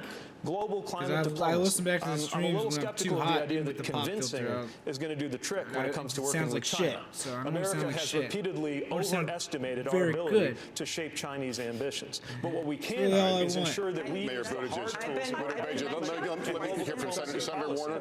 To enforce what has to happen. Yes, I want to make sure that the question of environmental justice gets more than a glancing blow in this debate, because for generations now in this country, toxic waste dumps, polluting factories have been located in or near communities of color over and over and over. And the consequences are felt in the health of young African-American babies. It's felt in the health of seniors, people with compromised immune systems.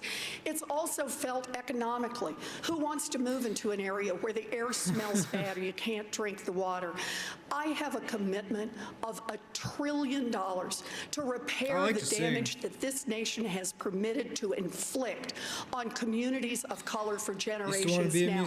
We have to own up to our responsibility. We cannot simply talk about climate change in big global terms. We need to talk about it in terms of rescuing the communities that have been damaged. We don't need to talk about it. We do it. I want to ask you about something else. The guy looking to do it, stand next to you. Latino zoning. 1 out of every 4 small businesses in the United States. I'm kind of sick of her. Have benefited from President Trump's tax cuts, and they may be hesitant about new taxes or regulations. Will taxes on their small businesses go up under your administration? No.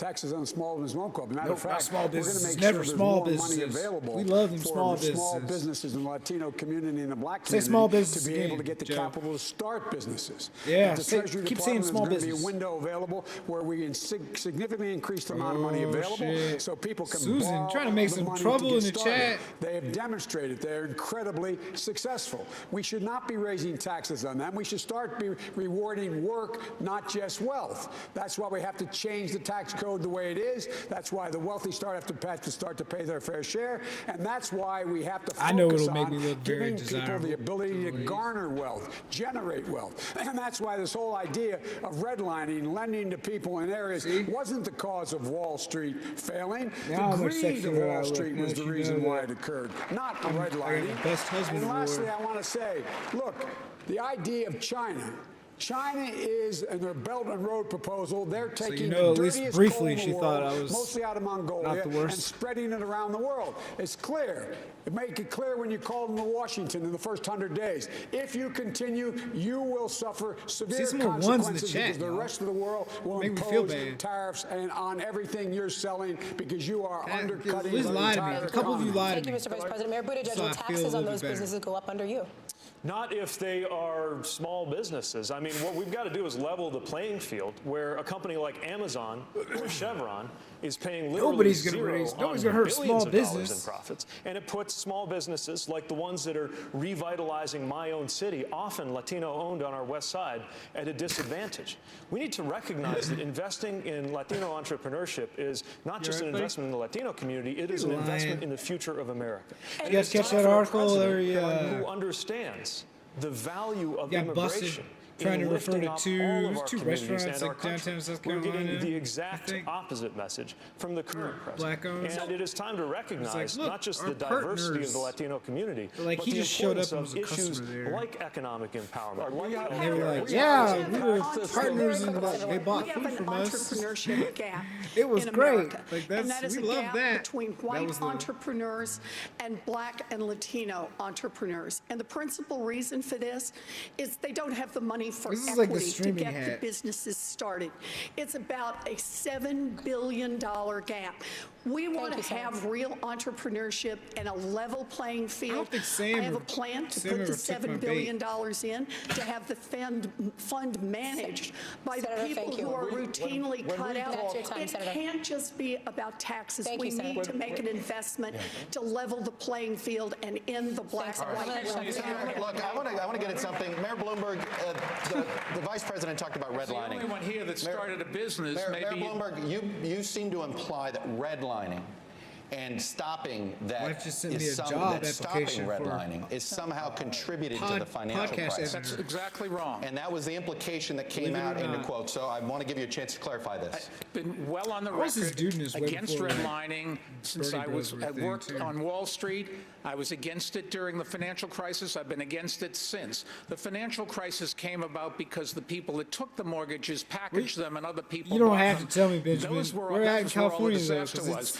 you know, Redlining is still a depending on practice where some you're at, it places, can and be we've got to very cut it different. out. Sacramento and LA are But basically it's just different not true. worlds. What I was going to say, we maybe want to talk about businesses. I'm the only one here that I think that's ever started a business. Is that fair? Okay. What we need is, I can tell you in New York City, we had programs, there are mentoring programs for the young business people so they can learn how to start a business.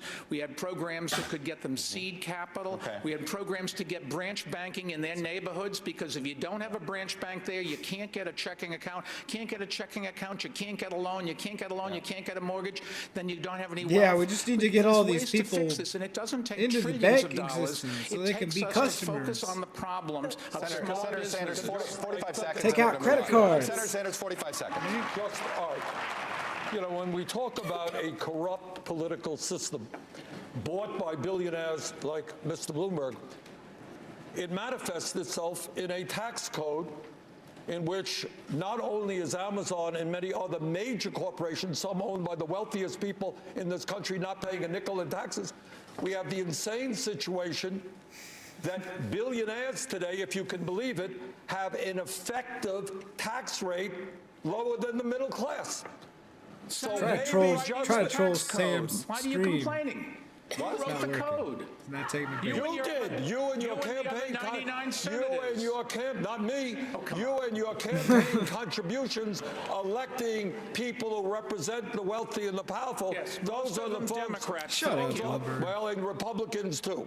Okay. And George W. Bush as well. Chuck. Senator Klobuchar, let me address. I was thinking I understand there's that, going but to be Senator a boxing Klobuchar. rematch Yeah, on it Saturday could be pretty in Vegas, bad, and those Benjamin. guys should go down there. Senator Klobuchar, I actually want I to get live you to in the something suburbs. about Senator Sanders It's not- tweeted last it's year, not quite so billionaires intolerant should here. not exist.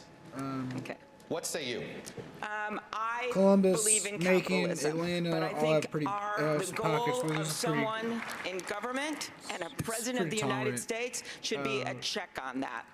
I'm not For going to limit what non-straight people make, but I think people, right but, now our tax code is outside so those tilted basically those against three regular cities. people, and that is what's wrong. I pretty was rough. thinking of your question about small businesses. The small businesses I talk to, they have trouble getting employees because their employees don't have child care. We should have universal child care. And we have not been talking enough about Donald Trump. And let's just talk about we've been Donald talking Trump, too much because about he Donald Trump, signed that honestly. tax bill that helped the wealthy. And this he went election down to cycle. Mar-a-Lago, and he said to all his friends, you just got a lot richer. That is Exhibit A, and I can tell you the hardworking also people have in lots of Nevada benefits of were being not white. in that room. So the key to me is to not I've limit noticed what people people defer to can me make, a lot. but make sure that we have a government Quote that is is fair. fair for everyone. So, Senator Sanders, what did you mean that you don't think they should My exist? mail is What did that mean? We have a Even when I have no idea grotesque what the fuck and I'm talking immoral distribution of wealth and income. Mike Bloomberg owns more wealth than the bottom 125 million Americans. That's wrong. That's immoral. That should not be the case when we got 500,000 people sleeping out on the streets, when we have kids who cannot afford to go to college, when we have 45 million people dealing with student debt. We have enormous problems facing this country, and we cannot continue seeing a situation where in the last 3 years, billionaires in this country saw an $850 billion increase in their wealth. She's always got something to say, Congratulations, 'cause she's Mr. down in the Bloomberg. polls. But the average American last year saw less than a 1% increase in his or her income. That's wrong. Mayor Bloomberg, should you exist? I can't speak for all because all I know is I've been very lucky, made a lot of money, and I'm giving it all away to make this country better. You are and a good chunk not. of it goes to the Democratic Party Give me as some well. fucking money, Too dude. much? Have you earned too much money? Has it been an I need obscene money. amount of- should you have earned that much money? Seriously, I have Yes. debt up to my I worked very hard eyeballs. for it, and I'm giving it away. I really need some money. Give me some, Michael Bloomberg. What the fuck? Senator Sanders has a proposal that would He's require not giving all away his large money. companies to turn over up to 20% of their ownership. Isn't he to worth like employees 10 over billion time. more dollars Is that a good now idea? than he was 10 I years think ago? that employee ownership of companies is a great idea. I'm So not I sure saw it he makes was worth sense like to 50-something command billion those dollars. Now companies he's to like do it. $60 If we billion really dollars. want to deliver less inequality in this country, then we got to start with the tax code. We got to start with investments in how people are able to live the American dream, which is in serious decline. Matter of fact, last time I checked, the list of say. countries to live out the American dream, in other words, to be born Nobody at the bottom earns and $1 come out at billion. the top, we're not even in the top 10. It's impossible. Number one place to live out the American dream right now. You can maybe is earn Denmark. $1 million. And Nobody as earns the, $1 billion. I think, You lone steal $1 billion. person on the stage who's not a millionaire, let alone a billionaire, You take $1 I billion. believe that part of what needs to change is for the voices of the communities that haven't felt heard on Wall Street or in Washington to actually be brought to Capitol Hill. It's why I am building a politics designed around inclusion, designed around belonging, because the one thing that will definitely perpetuate the income inequality You wanna we're play a living fun with game? right now is for Donald Trump I to be was reelected. thinking about doing because a we segment of this in polarized my this show country where with I the wrong pull up nominees. Sanders, it's your policy. ads for hotels It is your policy. It is and my policy, and I'm very peak proud of campaign that ads to policy. see if you can tell the difference between the language. What we need to do to Exactly deal with the this fucking same. grotesque level of income and wealth inequality is make sure that those people who are working, you know what, Mr. Bloomberg, wasn't you who made all that money. Maybe your workers played some role in that as well.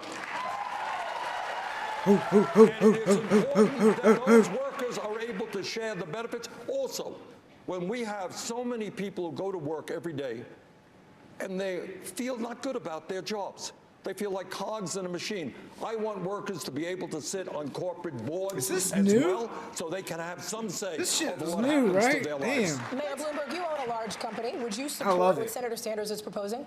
Absolutely not. I can't think of Yeah, I ways bet. that would make it easier for Donald Trump to get reelected than listening to this conversation. It's ridiculous. Shut the fuck up, dude. We're not going to throw out capitalism. We're gonna We tried crush that. you. Other countries tried that. It was called communism, and it just didn't work. You're an idiot. You're a So fucking I mean, idiot. This proposal that will work, that You're a- has you're a not goddamn only support rube if from you a really majority believe of that. Democrats, but also from a majority of independents and a majority of Republicans, and that is a 2-cent wealth tax on all fortunes above I sit $50 right in the million. middle You hit between a the two billion, of you gotta them. pay a few pennies more. Look at me, fucking This is a Goldilocks tax over on the top here. 1/10 Got Papa of Bear over 1% here, in Baby Bear America. over here, And Mama it Bear permits just us to start right. to restructure our economy.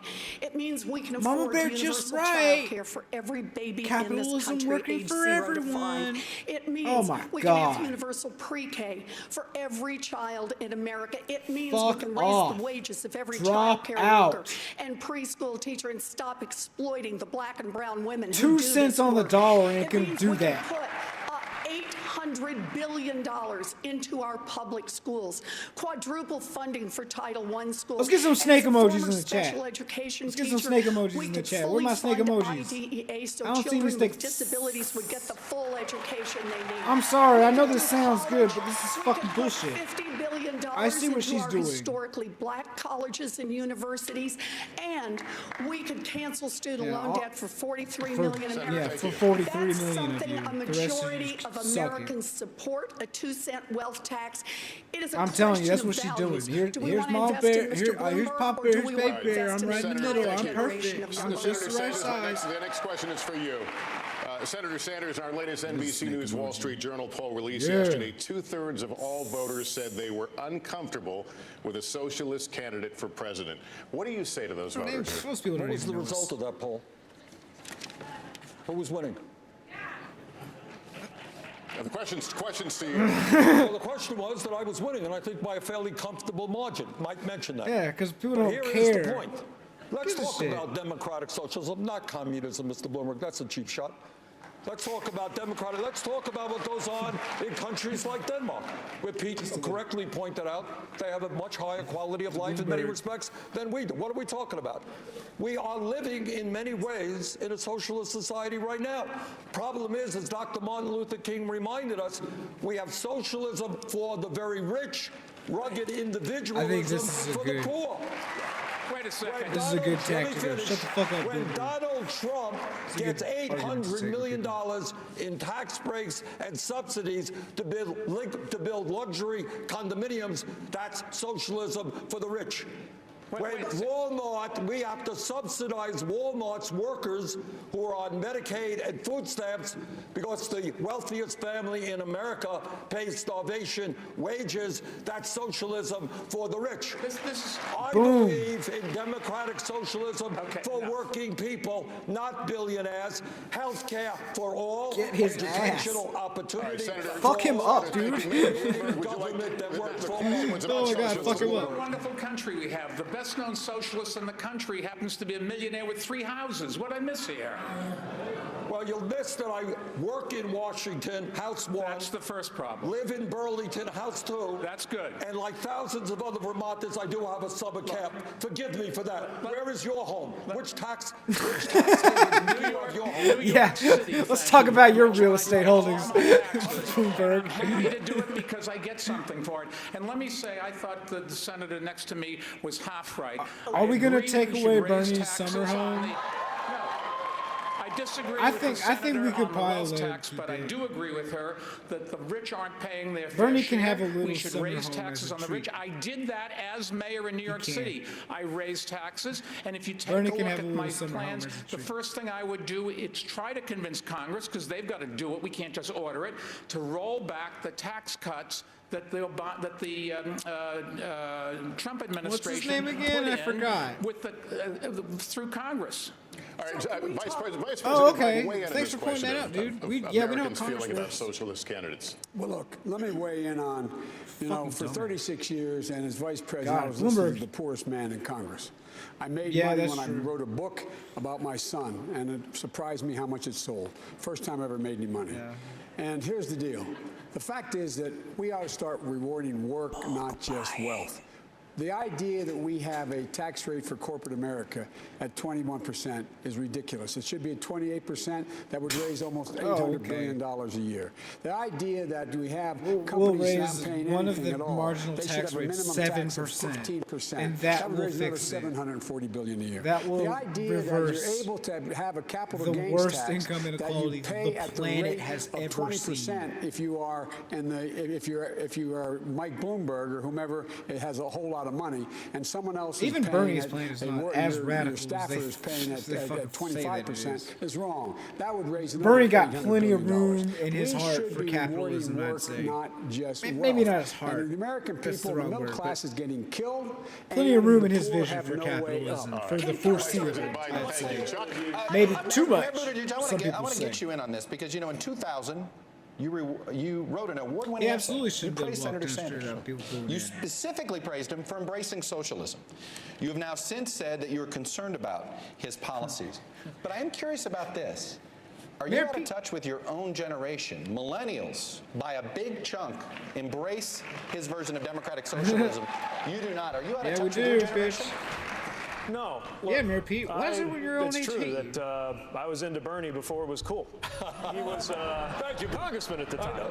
And then you got qualities I super admired fucking then are lame. qualities Because that's I how still you're running for respect a president great deal. now. I never said that I agree with every part of his policy views, then or now, but I appreciate that at least he's straightforward and honest about him. He's honest about the fact that taxes will go up on anybody making more than $29,000 to fund his health care plan. Although, again, a little bit vague about how the rest of that premiums would be eliminated.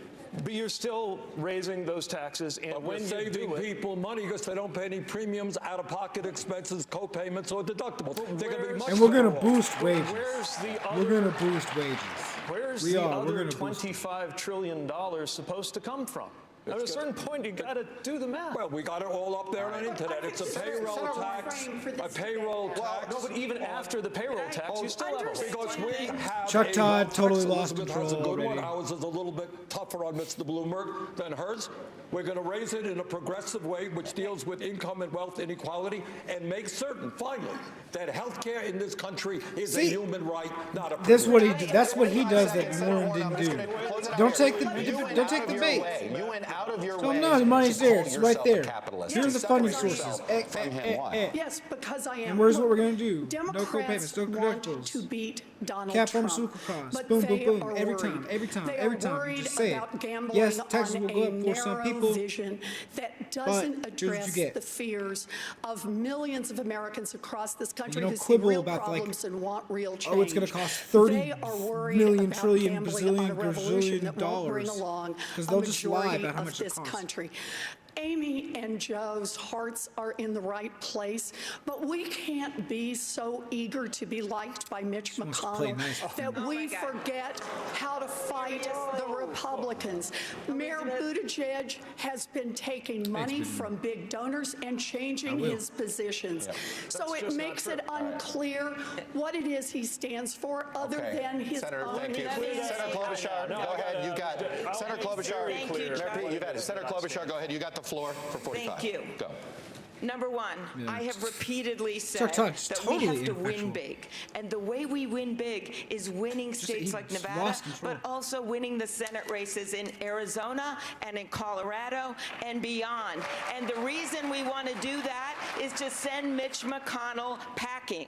And I think when you look at my history, I am the one that has done that. I am the one that can lead this ticket. And just because I am willing to talk Dropping out, moving to about Kentucky. common ground, that's where America is. It is not with Mitch McConnell, who has 400 bills on his desk that should pass if we get rid of him. It is because I am willing to work with people and find common ground, and that's what we want in a president, Elizabeth. We don't want someone that looks at just Senator, plans. thank What you. a We need to train take wreck. a break here. We'll return God, to she's the desperate. Paris, Las Vegas in Desperate. just a moment. Desperate. Wow.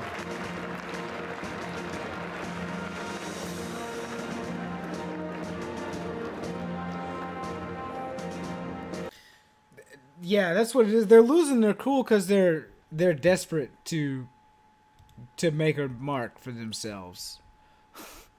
Because if they don't, the money about to dry up, and there will be no more. There will be no gravy train to ride.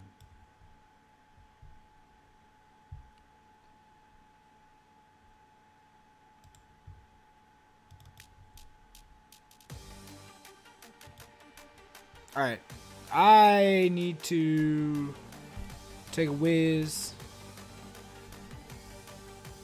so I'll be right back.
Look who I found. Hey, it's my buddy. Say hi, buddy. Say hi, buddy. Yeah, it's my buddy. It's my production assistant. Oh, here we go.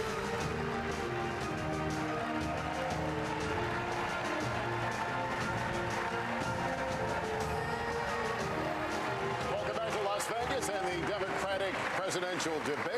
To kick off our next round of questioning, here's Hallie. Mayor Buttigieg, to you. In 2018, Mayor Bloomberg was the biggest outside spender, helping Democrats running for Congress. He's also donated billions towards causes like climate change, gun safety, education. If his money wasn't a problem then, why is it a problem now?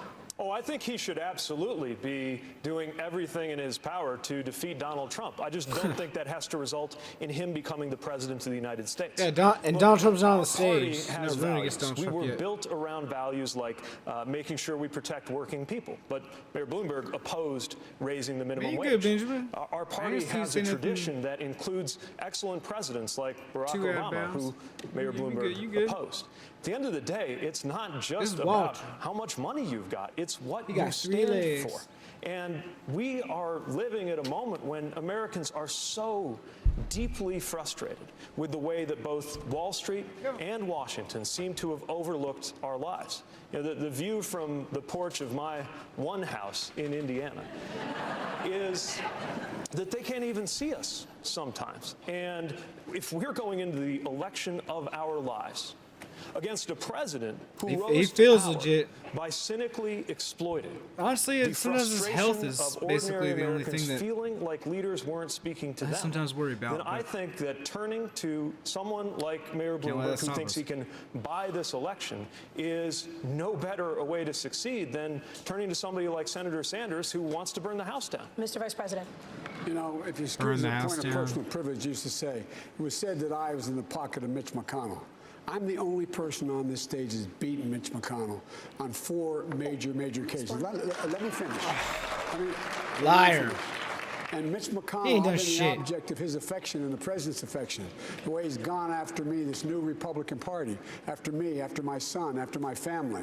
I don't need to be told I'm a friend of Mitch McConnell's. Mitch McConnell has been the biggest pain in my neck in a long, long time. But you beat him. So that's number 4 one. times. Number 2, we have to have somebody who understands what it's like for ordinary people. Ordinary people come up. They have to understand, like my dad made that longest walk up a short flight of stairs, said, I don't have a job, honey. We have to move. You got to move with Grandpa. How long it took to buy a house. How long it took to get back in the game again. They have to understand the needs of ordinary people, and they are getting killed no matter what people say about this economy, how good it is. And the good part of the economy, it's only 60 seconds, not up yet. And the fact is that we're in a situation where you have the president making clear that he doesn't want any part of me being his opponent. He's spending $125,000 this week to keep me from I being need wages to go I wonder up. why. Thank you, Mr. Vice President. I'll be honest with you, if the minimum wage was $15 an hour, the Just Best podcast would probably not exist. 45 seconds to you, Senator. I would probably take that money full time. No, the point is different. Here's what happened. According to the New York Times, the wages are last so time low that Mitch here, McConnell was on the it ballot, actually doesn't cost the me Vice that much President more stood in the money Oval to try Office to and make a said, podcast. I hope that Mitch gets That's a reelected revenue so I can generator keep working with him. than it would be to Well, Mitch did get totally out of context.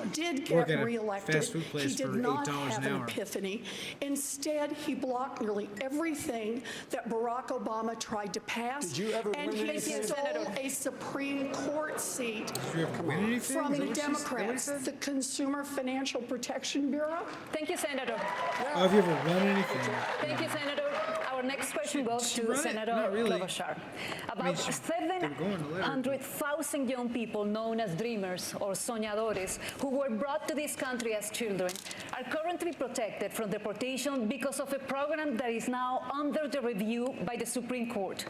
If the court sides with the Trump administration, which is eager to end this protection, what exactly is your plan to protect the dreamers I don't know if permanently? this is out of bounds To to, win. say, but To beat Donald Trump. Is it just the me, or best is, way to protect the Telemundo- dreamers is to have a new president. Do they- There are the votes there to protect the dreamers. I feel like and every I've been anchor working I've on ever this seen is- since I got to the United States Senate.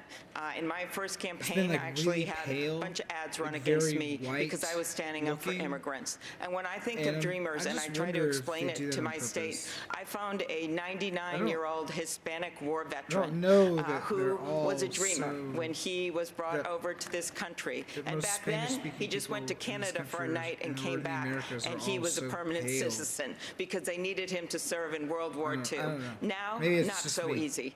The dreamers are our future. The dreamers are so important in Nevada, and the best way we can get this done is to beat Donald Trump, but it is to pass comprehensive immigration reform, which creates a path to citizenship to so many hardworking people, The will other thing bring is, down the honestly, deficit by the wages $158 were billion, $15 and will since we bring found it. They'd peace for probably these generate a lot of dreamers. economic Thank you so No much, other Senator country but our around own. me. But if Thank you're you. going to run based People would have more if you're video going to run based on your podcast, record of so I voting wouldn't in even Washington, then you have to own those votes, especially when it comes to if immigration. we did that thing, like, You voted to nationwide, we confirm didn't just the do it head like of in Customs Georgia. and Border Protection under Trump, Minimum wage who was was one of still the 7.25. architects Can of you the believe family this shit? separation policy.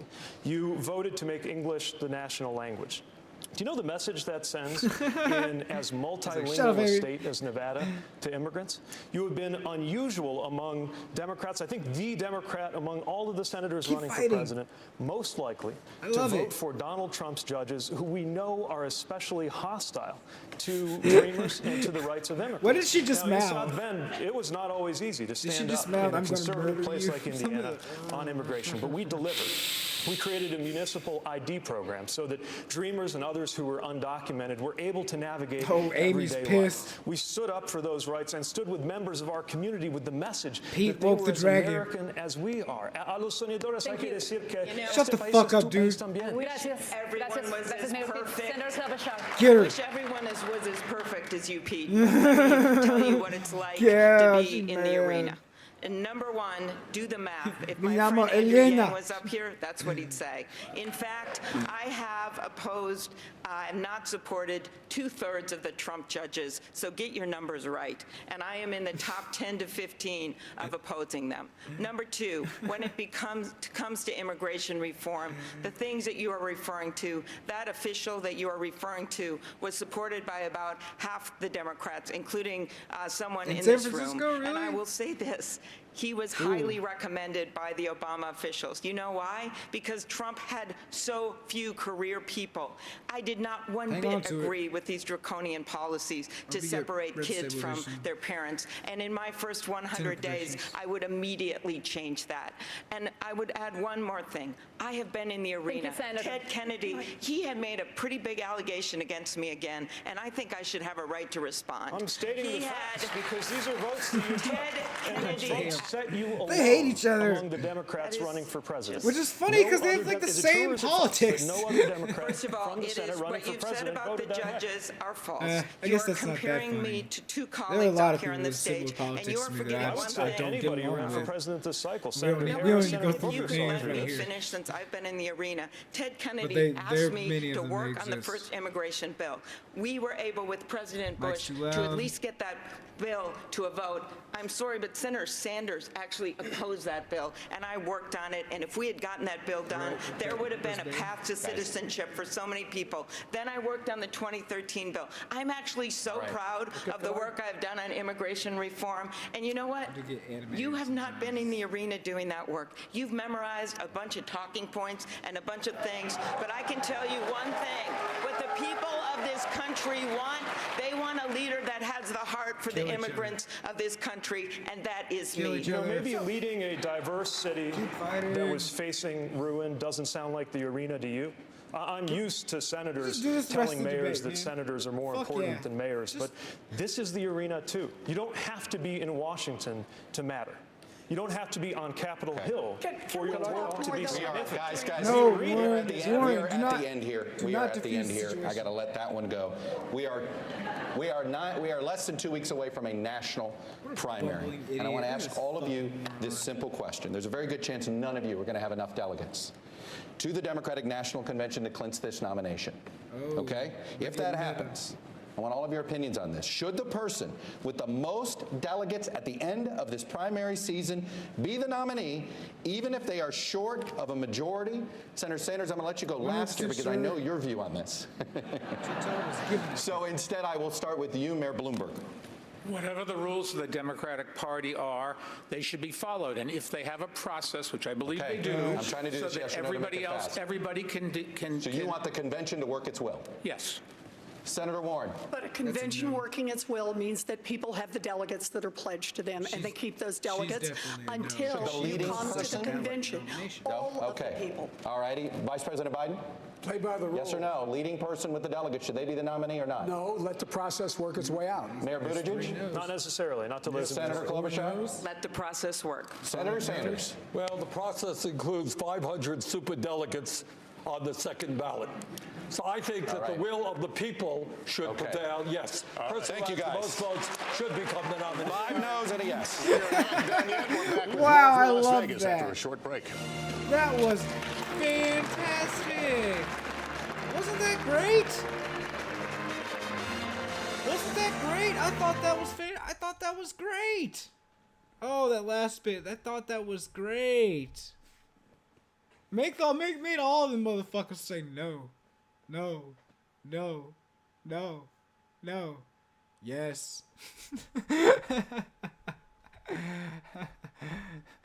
I mean,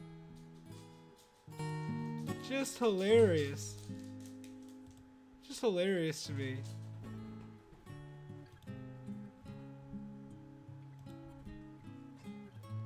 I mean,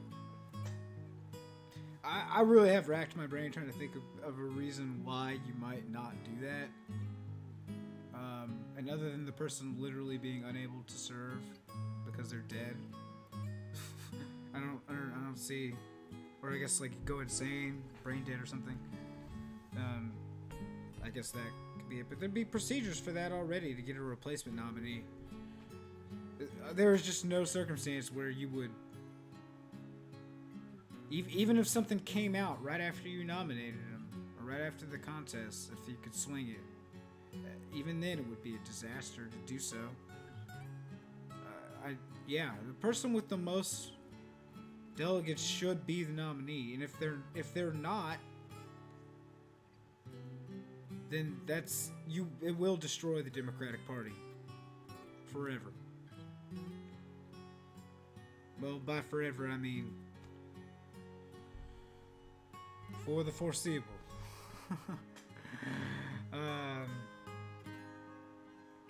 I'm a big fan of Pete and Amy just fucking claws out at each other, though. Bloomberg having a terrible night. Oh my god, they fucking nailed his ass to the wall in that sexual harassment stuff. Really. God, they made him look like a fucking asshole. You know, up there explaining, oh, well, you know, just to be clear, I just said some things I didn't like.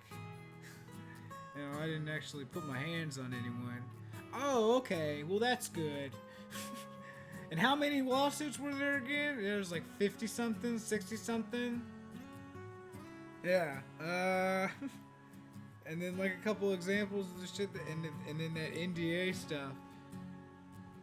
He's just like, they made an agreement, you know, because they thought it was best. He doesn't add at the time. They're asking, will you change your mind? Which I'd say if, like, the man you signed an NDA with decides he wants to be president of the goddamn United States, that's sufficient reason for an NDA to be reconsidered. You know, I'm sorry, I don't give a shit. You guy wants to be fucking president. But we can't know the details of your sexual harassment lawsuits, because that is a level of transparency that you find unacceptable, an invasion of your privacy. You want to be the president of the United States with this shit. I'm sorry. This prickly motherfucker going nowhere. I think. I hope. I mean, he has surged up in the polls, but he's, you know, he has never been. He hasn't even been doing any interviews, so it's not even like their useless ass fucking press has been on his ass. Because occasionally they will stumble into asking a decent question. But, it hasn't happened.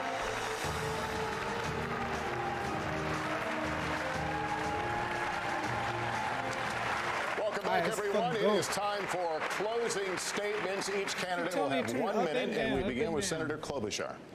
This has been quite a debate. And what I want everyone out there watching to remember is that what unites us is so much bigger than what divides us. And that we need a candidate that can bring people with her. Yes, a fired up Democratic base, but also independents and moderate Republicans. And I've done that every single time. I have won every race down to 4th grade. A lot of boasting up here, so thought I'd add that. Secondly, you need someone who can govern, and I have passed over 100 bills as the lead Democrat. And third, you need someone that has the heart to be the president. They were talking a lot about heart conditions up here. We have a president right now that doesn't have a heart. I love the people of this country, and I ask for the vote of the people of Nevada, because this state gets it. They get that maybe you don't agree with every single thing that's said on this debate stage, but we understand that the heart of America is bigger than any Senator heart that guy Klobuchar. has in the White House. Senator I ask you to thank you. join me at amyklobuchar.com. Senator, thank you. Mayor Bloomberg, to you. Well, you can join me at MikeBloomberg.com, too, if you want, but I'm not asking for any money. Look, this is a management job, and Donald Trump's not a manager. This is a job where you have to build teams. He doesn't have a team, so he goes and makes decisions without knowing what's going on and the implications of what he does. We cannot run the railroad this way.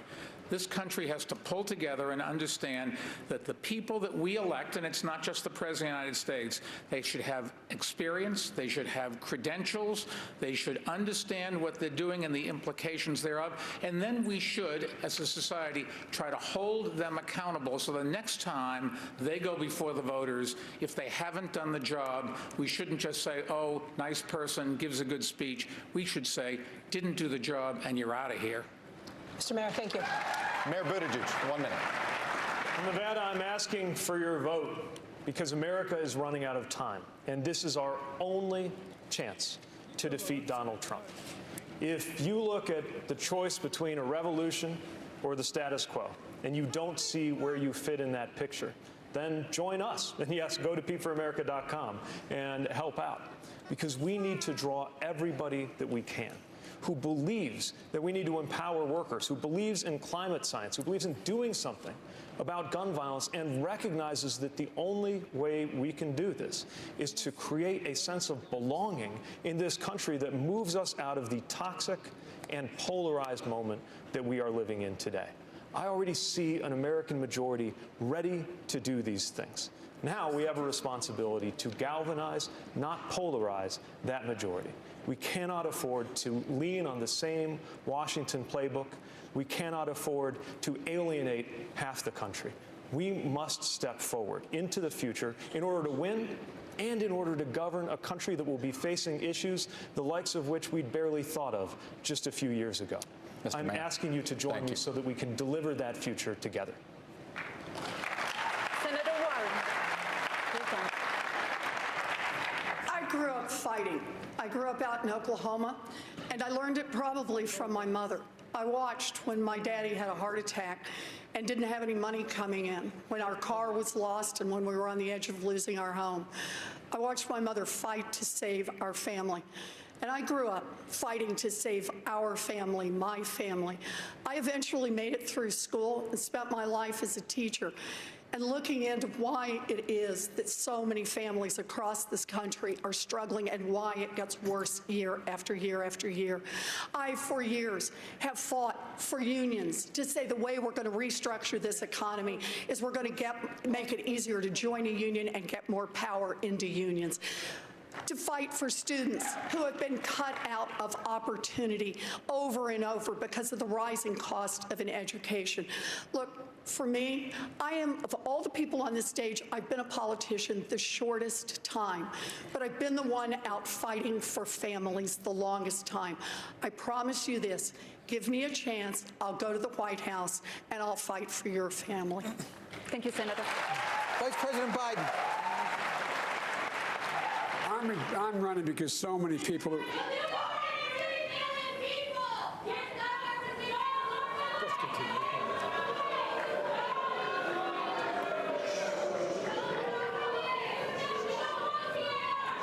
Please give us a moment. We'll clear the room and let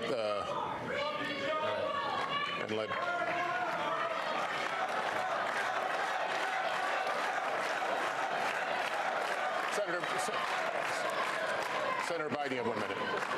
Look, I'm running because so many people are being left behind. People I grew up with in Scranton. When my dad lost his job, lost his house, had to move.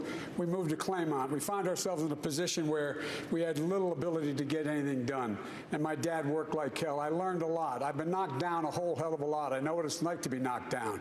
But I know you have to get back up. We have to provide some safety and security for the American people. Right here in Nevada, the site of the most significant mass murder in in American history. Guns. Our kids are getting sent to school, having to hide under desks, learn how to run down corridors to avoid being shot. It's immoral. I'm the only one that's beaten the NRA nationally, and I beat them twice. With regard to health care, it also is something that is a right. Obamacare has to be expanded. It can be, in fact, cover everybody. And lastly, I think it's important that on day one, we deal with sending an immigration bill to the desk. The only person in here has the worst record on immigration is Bernie, because Bernie voted against the 2007 bill. Had, in fact, that immigration bill passed, there would be 6 million members would be now American citizens. All right. Senator Sanders, you have 1 minute for your closing remarks. Unfortunately, LULAC, among other groups, Latino groups, saw that bill having provisions akin to slavery, Joe. But the bottom line is all of us are united in defeating the most dangerous president in the modern history of this country. That we agree on. But where we don't agree, I think, is why we are today the only major country on earth not to guarantee health care to all people. Why 3 people own more wealth than the bottom half of America when 500,000 people sleep out on the street. Why hundreds of thousands of bright young kids can't afford to go to college and 45 million remain in student debt. Bottom line here, real change never takes place from the top on down, never takes place from an oligarchy controlled by billionaires. We need to mobilize millions of people to stand up for justice. That's our campaign. Join us at BernieSanders.com. Thank you. Senator, thank you. Folks, thank you. That concludes tonight's debate. Our thanks to my fellow moderators, to the candidates, and of course to all of you, the audience here and at home. The Nevada caucuses are this Saturday, with the South Carolina primary just 1 week later. Then the big prize, Super Tuesday on March 3rd. We'll be following it all for you. For now, for all of us at NBC News, I'm Lester Holt. Good day. And so begins our coverage. Brian Williams here with you in New York. 2 ways, of course, of looking at what just transpired on that stage in Las Vegas.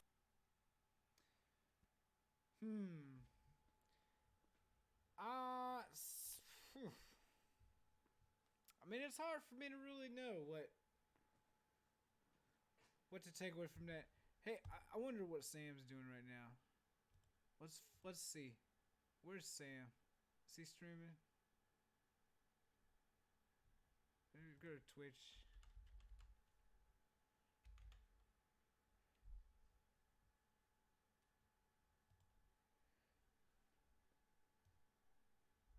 Well, what is Sam doing?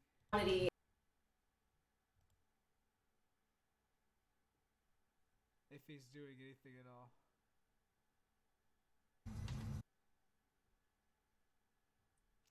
Well, maybe Sam. make that 90 seconds, and then I'll come back with my recap. For those of you who were there, I mean, I have taken extensive notes. Those of you who have been here the whole time. Just a reminder, AM Quickie, we're doing it every morning. You can sign up. It's a free 5-minute podcast. What's Chapo Trap House doing? But I have to say, he fucking won. He fucking won. Yeah, absolutely. And if he didn't, I would be the first fucking person. And like, here's the thing, though. And go again. He is, as Alex has brought up, leading Nevada in every single poll right now. He is in the driver's seat. It's not just the polls; it's this. He's in the driver's seat. So like, he mostly was allowed to lay back in the cut, and like, people sort of went at him in the very beginning, and like, that was it.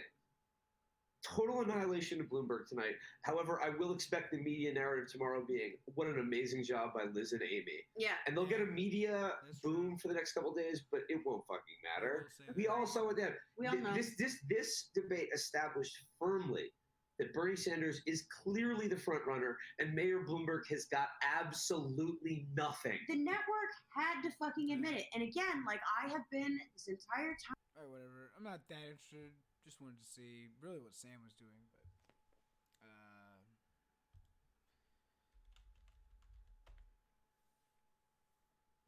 all right, give me 1 second here. I'll give some closing thoughts, I suppose. The music's for me as much as anyone else.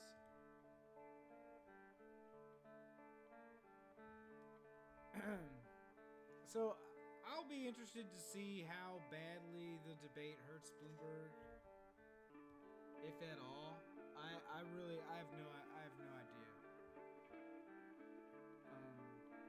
There were a lot of really bad moments for him. That sexual harassment stuff is fucking. It looks terrible because it is, and he's a creep, and like he has no. He's clearly got that billionaire air about him. A-I-R. I guess. Where like, you know, they even when they're wrong, they can't actually. He can't actually admit that he's wrong no matter what, because he has too much damn money. And it's very obvious when you confront a guy like that. If there are 60, still can barely hear you. No, I think the chat's behind a little bit. We'll see. Because it looks like it's pretty green to me. It looks like I'm louder than the desktop audio. Here as I can tell. So, but I really do think that it looked real bad for him, and it looked bad in a way that's gonna cut across both like the public who sees it, just like regular ass people, and the music's still too loud, man. It's so quiet. And the people who in the media who are going to be dissecting these clips over the next couple days, and that shit where Elizabeth Warren nailed him down on those NDAs was probably the worst, I'd say. Bernie got some good shots in him, directly at him, like, you billionaire motherfucker. Like, you are exactly what's ruining this country, kind of jabs at him, which I thought was pretty good. But like Will said, it is true that the narrative probably the next day will be like Amy and Elizabeth spanked Bloomberg badly, and also Amy and Pete would not stop fighting. And Joe Biden was just kind of there. He was definitely more awake the first half of the debate than the second half of the debate.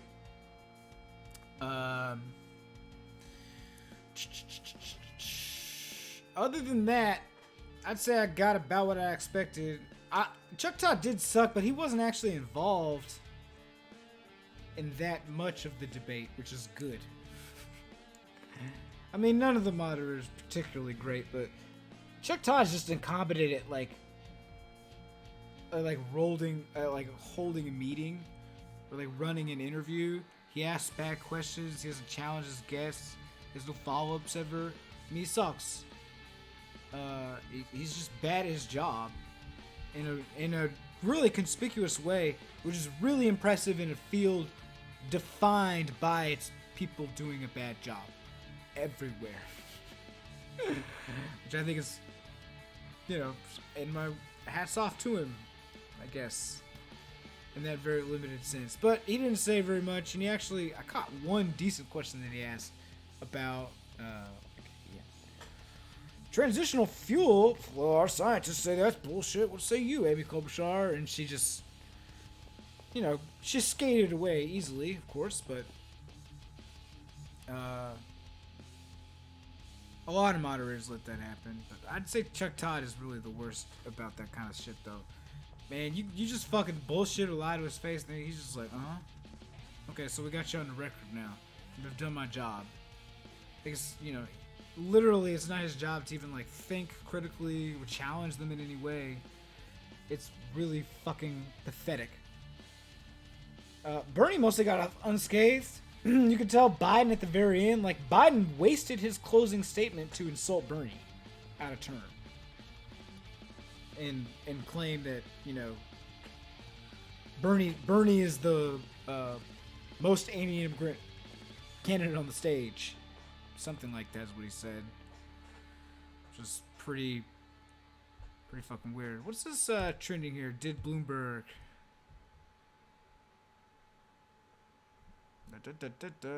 Why did Bloomberg?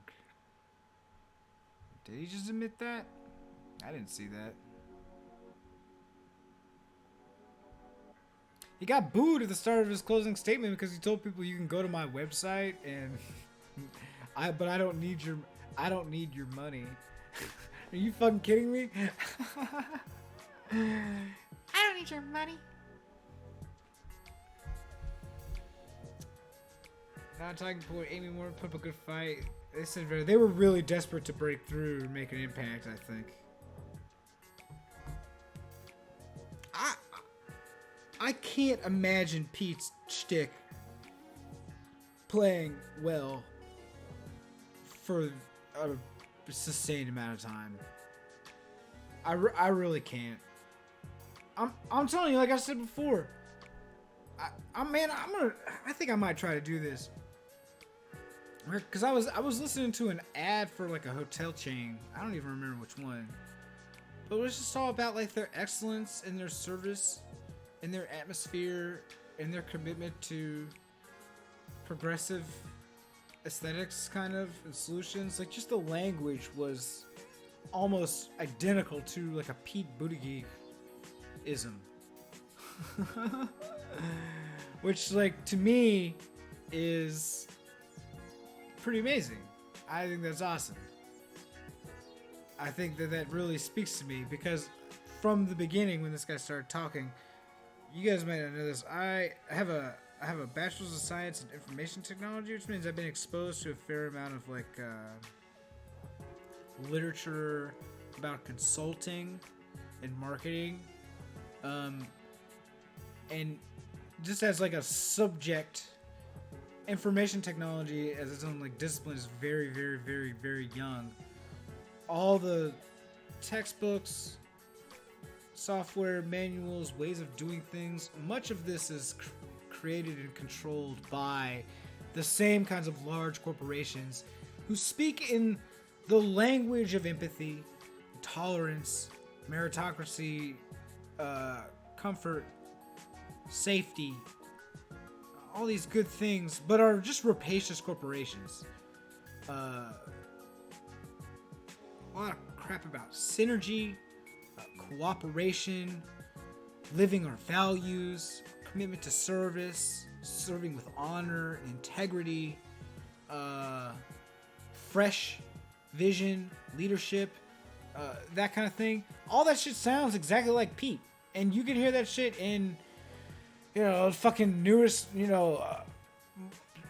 fucking marketing materials for your POS system, for your small business, or your inventory management system, or whatever the fuck. Like, it's all the same language. And I hate it. It makes me sick. Anyway, that concludes the stream for today. I really hope the quality has improved. Let me know in the comments if it hasn't. Specifically, how bad did I suck? I'm going to need detailed reports, please. I want to know exactly how much better I could be at this than I am. Alright, folks, I will see you next time.